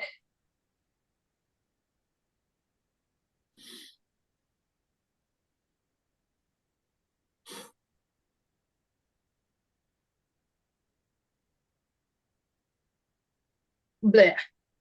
Okay, let's change the subject. Yep. Let's see, what can we talk about? Andy, did you have any idea? Well, I don't know if we're talking about that after. Never mind. Well, we can spill the beans if you want. It's not a problem. I didn't know if you had any, if you had thought of anything you might want to do as a recurring project. Oh yeah. What the idea was, I had already kind of talked to Chaunda a little bit about it. I was wondering if we couldn't come up with next. Well, I mentioned to you too a little bit, Andi, about us doing a project next year together. But I'm wondering, what would be in your wheelhouse willing to do? Okay, so I thought we could do, I like the idea of, because you wanted to do some kind of like granny square type items. Mm-hmm. And I know that we had talked about, maybe making some different style granny squares, but we Yeah. don't really make like a blanket. But I thought, we could make like maybe some bags. We can make different type of crochet dolls with granny squares. So we could make different styles of granny squares and then repurpose them into other items, not necessarily like, wearables or blankets. Okay. So we can try different types of granny squares, and then we can make like chickens, or we can make like a bag, like a tote bag, or we can make an iPad bag, or just like smaller projects with them, so we don't have to make a bunch of one type. Yeah. No, that I think like that's that a great idea. Yeah. And I've got this this little granny square Oh, card that's deck thing I've been cute. wanting to Did try you get out. that one? Yes, nice. I was thinking about getting those. I'm not gonna lie though, I got it off of Temu, and I think it's a little bit smaller than the original. Oh, got you. Well, that doesn't matter. It doesn't matter as long as you can make them. Yeah. And I think I actually might have a granny square book. And those little granny square chickens are adorable. That's I have that on my list of things to make. What do they look like? So you know how you just make a granny square? So Yeah. how you would make a stuffed chicken, you would just fold up the granny square and like sew it closed, like in the style of a chicken. Oh, okay. Give it a little beak and a little floof on top. Cool. So, but you can make them colorful and fun. Rita wants to know who wants dinner now. Me. I've been sneaking bites of my salad the entire time. You can eat. I don't care. Oh, I think she meant after the talk we were having. Oh, no, that's the weird thing. It doesn't like we're done talking about just talking about it won't make me ill. So I'm all right over here. Right. I can watch some pretty gory stuff. So Yeah. that type of stuff doesn't bother me. It's just can't, Yep. just the thought of that will make me do that. I don't know. It's weird. Did you guys see that there's going to be another Mummy movie with 3 of the original actors in it? No, 4 now. So the guy who played the Brotherhood Order guy, he's coming back too. Yeah, and he's so hot. I know, right? You should see how he looks now. His hair is like almost all white, and he looks all Really? yeah. I'm like, when that first movie came out, I'm like, oh, I could look at you all day long. Yeah. Well, I loved him in Deuce Bigelow. I thought that was hilarious. Okay, let me see. Pretty hair and pretty eyes. I know, right? I don't know. I got around. I kind of like the long-haired effect on some of the men these days. All right, Katie, I'm sending you a picture of some of the Granny Square chickens. Okay. All right. So you can They're see adorable. Yeah, and you can make them out of so many different styles. But yeah, I made some years ago. It's been a few years since I've made them. Oh, listen to this. Rita says, I used to make clown dolls using miniature granny squares, but you make the granny squares round instead of square. Right. The new Mummy movie has way too much AI mixed with it for special effects. It hasn't come out yet, Rita. It's supposed to come out. I think it's supposed to come out sometime next year. Yeah, no, they're talking about doing, I think she meant the last Mummy movie that had whatever cruise guy was. Tom Cruise in it? Yeah, no, we're talking about the Mummy 4 with Brendan Yeah, Fraser. Mummy 4. It's going to have Brendan Fraser. I can't think of her first name, something Weiss. And of course, Diane Weiss. Our Middle Eastern guy. Yes. Anne Weiss, is that what you said? Diane Weiss? Is that what you're talking about? It's the original woman that was in the first one. Yeah. So the main 3 characters in the first one will be reprising their roles, and then the guy from the Brotherhood will also be there. They'll probably do well with the movie because it's all of their movies is old. The Tom Cruise one, I liked it okay. I'm not a Tom Cruise fan, so I wish they'd used a different actor for the third one. But he did okay with it, but it got so many, man, people really had bad things to say, and I'm like, I kind of liked it. I still haven't seen it. I would have called it a B movie. Yeah. Because the storyline was weird.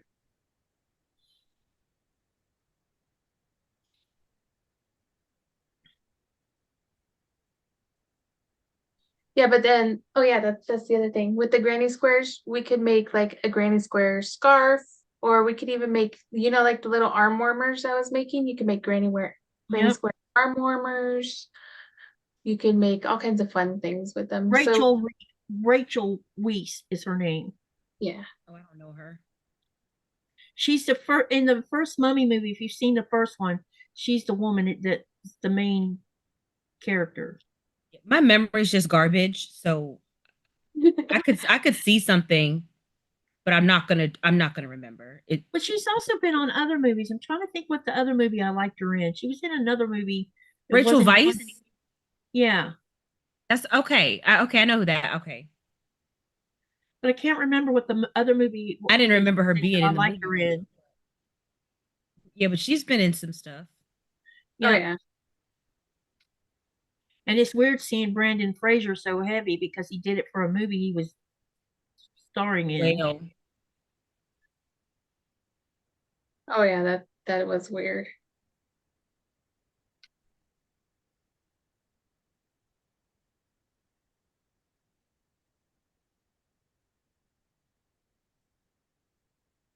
My favorite movie that he was in was The Scout. I loved that movie so much in the 90s.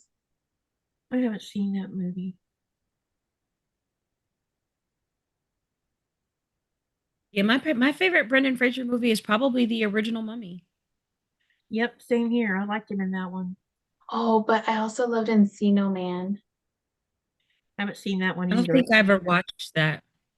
Oh my goodness. Is it a comedy? It is. It has Pauly Shore in it too. That's probably why I haven't seen it. Yeah. I don't watch comedy. That's probably why I haven't seen it either. I don't get comedy. I don't know.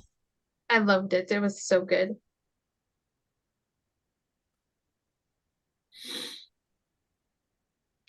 That part of my brain is kind of broken.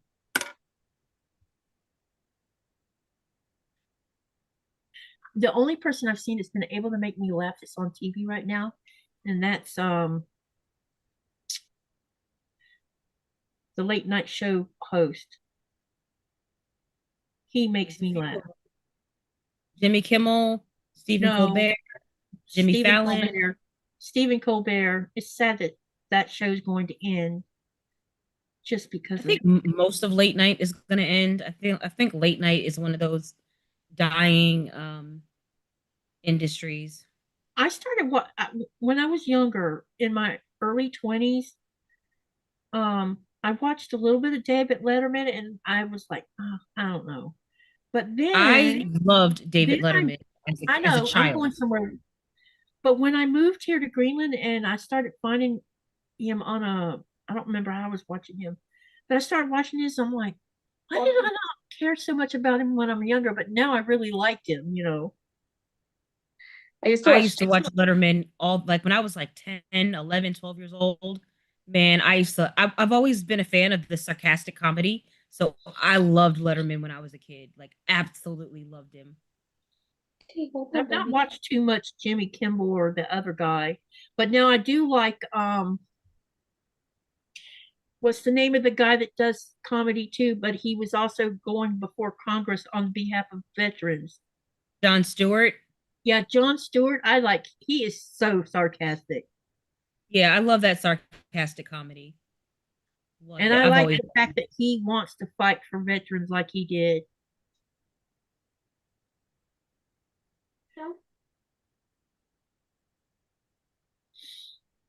Not that it got him, you know, not that anything came out of it, but I mean, but he did win for the burn pits. He did win that. I knew the burn pits did, yeah.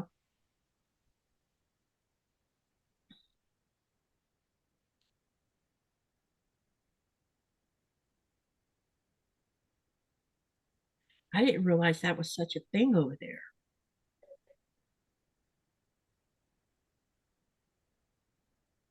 Which is absolutely disgusting to me that we'll send people to war and then won't take care of them when they get home. I agree with you. Yeah. I think that's disgusting.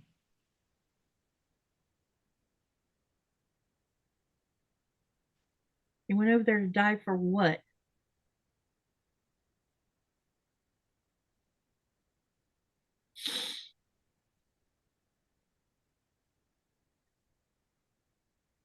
When my daughter first said she was going to go into the military, I said, "Oh, which one?"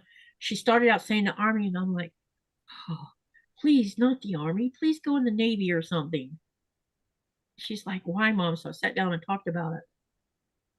And we went to all of the recruiters of all the ones except for the Marines. And because we didn't think she herself said she didn't think that she could get through boot camp in the Marines because it's so hard. And I told her it was her decision, you know, and I would accept whatever she chose. And then after a week of deliberation, she come back. She says, "Mom, I decided to go into the Navy." My aunt did the Air Force. Cool. And she ended up studying engineering so she could do engineering on the big aircraft carrier. She told me that the USS George Washington is like this small, big city. She said it was amazing how many people could live on that thing. Oh, I'm sure, right? The best ever thing that happened while she was in the Navy and she was out to sea was getting a phone call from a radio station in Jacksonville.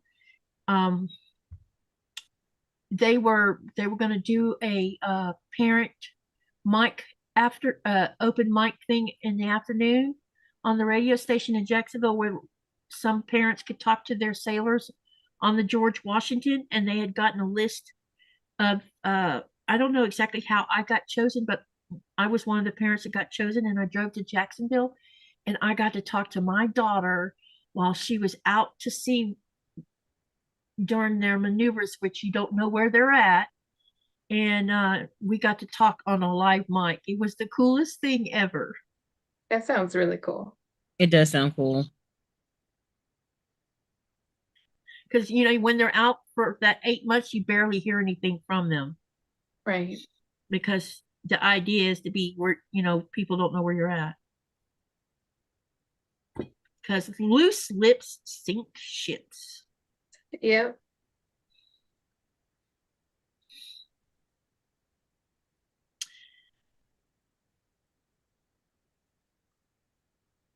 So it's like, Mom, you can't say anything on your Facebook about where I'm at, blah, blah, blah. I'm like, okay. And I joined a naval, I can't remember what website it was on, but there was a website for Navy moms.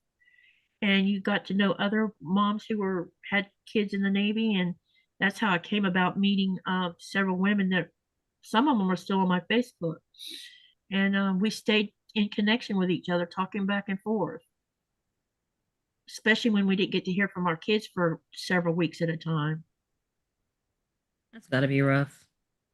Then when they were in port, stationed in port in Japan, and that earthquake happened, my goodness, that was a scary time for all of us. Oh, I'm sure. Kristen said when the tsunami warning it was issued, they had to take everything out of port and take it way out to sea.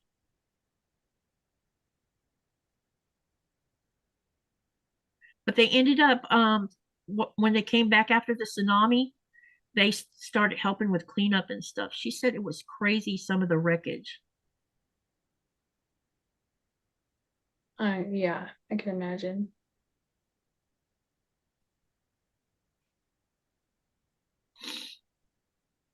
All right, this is aggravating me because I can't get, oh, that's because I have slip stitch in here and it's annoying me. Trying to weave my yarn in and I can't get it all the way through properly. Now I went through that time.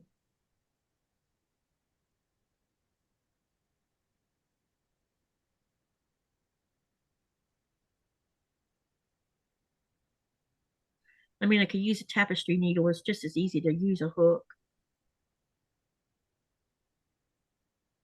Very true. Because I don't know where my, I probably do know where they're at. Okay, that's good enough. Let me see. Hi, Pamela. Hey, lady, you have big glasses on, and the other lady too. Okay. This must be.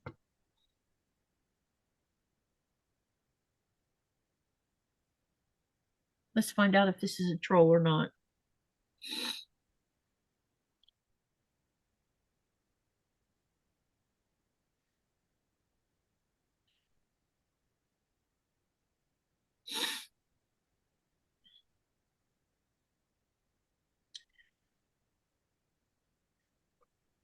Arms are getting a workout. Yep. It's probably getting heavier too. Yeah.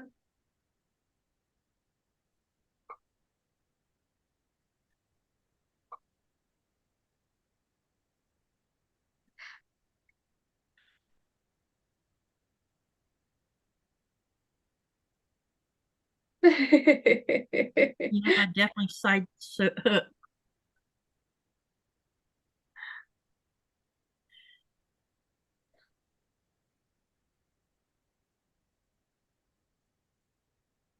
I'm trying to decide what's for dinner.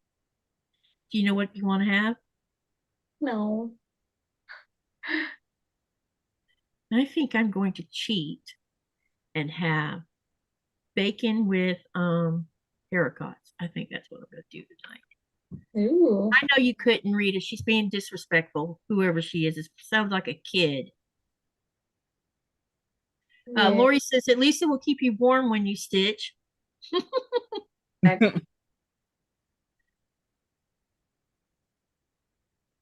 told Jason when it's done, he's gonna have to do one of those short videos where he holds it and it lets it unroll. Yep, that would be great. I've been meaning to make one of those.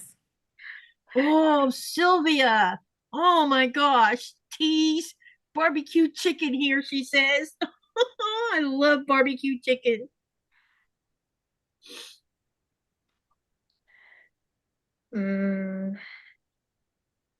I could eat barbecue chicken and I don't know, 7 days a week if I could get away with it.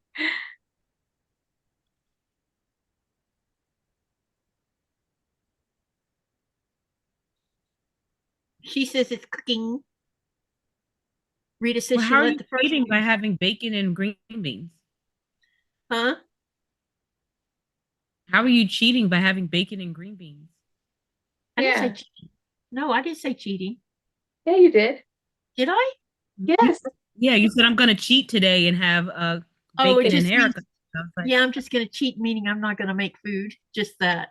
Oh, oh, Okay. Meaning I'm not going to make a meal. It's just going to be green I carrot gotcha. and bacon. I'm like say Sorry. bacon and green beans sounds pretty Healthy. Yeah, yeah. it is healthy. It's very keto. Yeah. Yeah, I'm just being lazy and don't want to cook any more than I have to tonight. Last night I made something actually. I made some little mini meatballs. Mm. Then I realized it didn't have eggs, so I was worried it would fall apart, but it didn't. Rita says, I let the first one go, but nope, enough is enough. And then Rita says, I am trying to get Baron to go live with me so he can just read the chat for me. That would be a big help. And then Sylvia says, my brother is cooking sourdough pizza too. Wow, that sounds Good. tasty. And Oh, Rita yeah. says, yes, you did. Yeah, y'all, sorry. All right.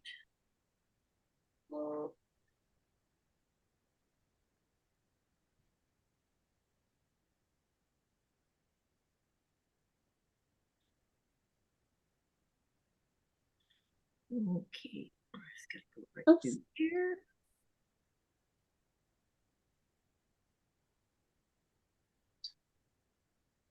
It is 7:30, so I'm going to have to drop. Okay. Well, I'm glad that your husband's on the mend.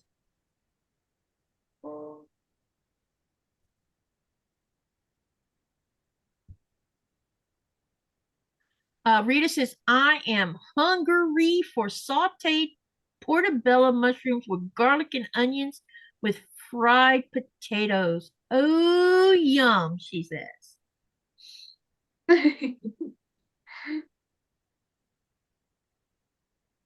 All of that does sound good. Yep. Can't go wrong with the mushroom onion combination. Nope. Always goes well together, that's for sure. So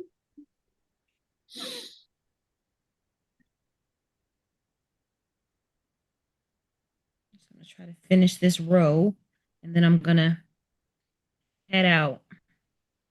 Yep, I was thinking we were getting close to 3 hours, I think. We are past it, Or or we're just at it. Or just at it. Yeah, we're just at it. Yeah, we're just at it. 3 hours now. Yep. So, yeah, I think that's a good time to stop. Yep. This is getting wider.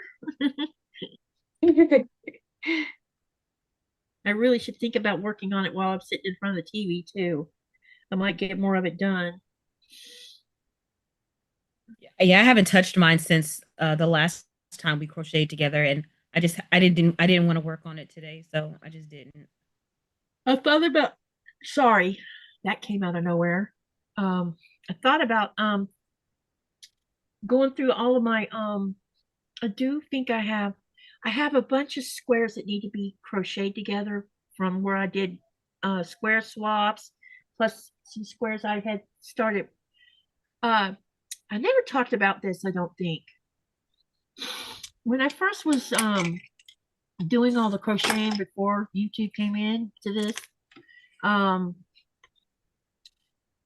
I I belonged to two different groups, but I was also on a Yahoo group, and that Yahoo group had people designing. Some of them were designing their own blocks, and I started testing some of their blocks, and then it ended up where we they I can't remember who was the leader decided, hey, why don't we do a design your own block together? And let's determine what size we want the block to be. And each person will do so many rows that they design. And then you pass off the information. And then the next designer will add to that next however many rows. And then the next designer would add to however many rows. So basically, we're writing a pattern together. And so I have several blocks where big blocks, and I'll show them to you next go around or something, where we were doing that together. And then a couple of the designers said, we like how you just come up with these random ways of doing things. You should try create your own blocks and let us see them. And maybe we can help you write a couple patterns. So I made a few blocks of my own that I designed and got really fun with them, but do I know where the written patterns are for them? Not exactly. They're somewhere on one of my hard drives. But I can show you the blocks that I created. And then I also have blocks that I made from one of the crochet books for one of the Eddie books because I like her motives and they're fun to do. I went on through a phase where I was making triangles from her book because triangles are fun. Right. Yeah, I saw a crochet pattern that was made like a quilt pattern. Yeah, you sent it to me. I looked at it. I'm like, ooh, that looks like not even that one. There was one that was like it was stars. It was half square triangles. Yeah. And I was like, that looks great, but not right now. Yep, too many irons in the fire. It's just way too many small squares, right? Because it's just like making a 9 patch almost, So you have each square of your crochet blanket is made up from 9 small squares. And no part of me wants to do that right now. But I loved the pattern. See, it's coming along. Ooh. Very pretty. Oh yeah, it is growing. Yep. It's gonna be a cool looking Northern Lights imitation. It's weird how this camera here shows it looks darker, but when you put it up here, you can see it's brighter in spots. Right. So, Chaunda, you want to show us what you've been working on? Yeah, I've just been doing this little wrap here. I guess I lied. It's not really corner to corner. But we can't see it. Oh shoot. I forgot. Like, wait, I don't see anything. Oh, it looks good. Is that a lilac color? Yeah, it's like an ombre. So I'm almost done with the first scheme. And then I'll move on to the second one. So it's going to be pretty big when I'm done. Nice. That's nice. Really nice. So it's going to go from dark purple to light purple back to the dark purple. That's cool. Perfect. That's beautiful. And Andi, you want to show yours? Oh, please. Oh, I should make I have to go back to Chaunda. While you're showing that, tell us again when you have your lives and such. Oh, wow! I love that. I love how that's coming out. Wow. Are you gonna block it before you give it to them? No, I'm just gonna put the border on it at the end. Do people block their blankets? I wouldn't. Fine. Like on what? Like what are you blocking it on? Like what's big enough? On a tape. I've used a table actually. Yeah, well, this one's actually pretty big already. And I used the little spritzer bottles. All I did was just make sure everything was laying like it was supposed to be. But I've only ever made 3 Afghans, so yeah, big Afghans. I mean, everything else I've blocked was smaller. Right. So tell them when you're going to go live and all that kind of stuff. Oh, me? Probably later tonight. I usually go live every night unless I need a day off. So. And then I'll go back to Chaunda so Chaunda can tell us one more time about her channel. I should have asked you why I had you spotlighted. My channel is Under the Needle Quilting and Crafts, and it is just a place where I share all things quilt and crochet related that I am working on.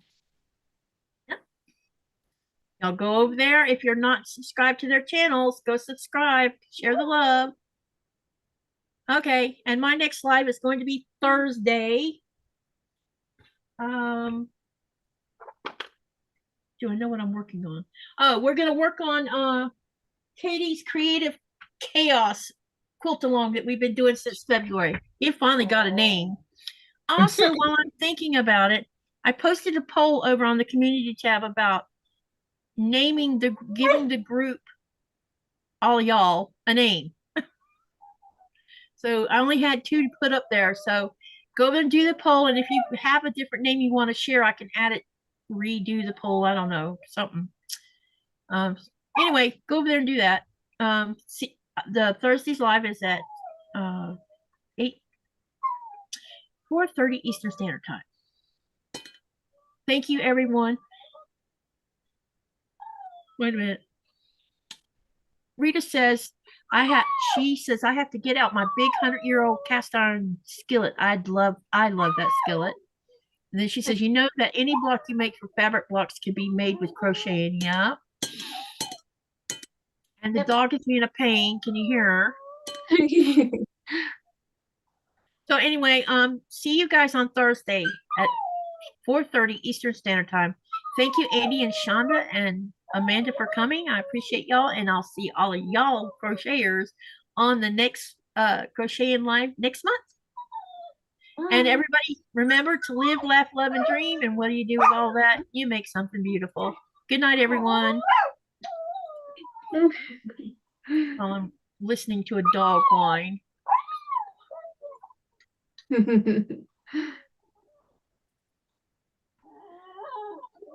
Okay. Do y'all want to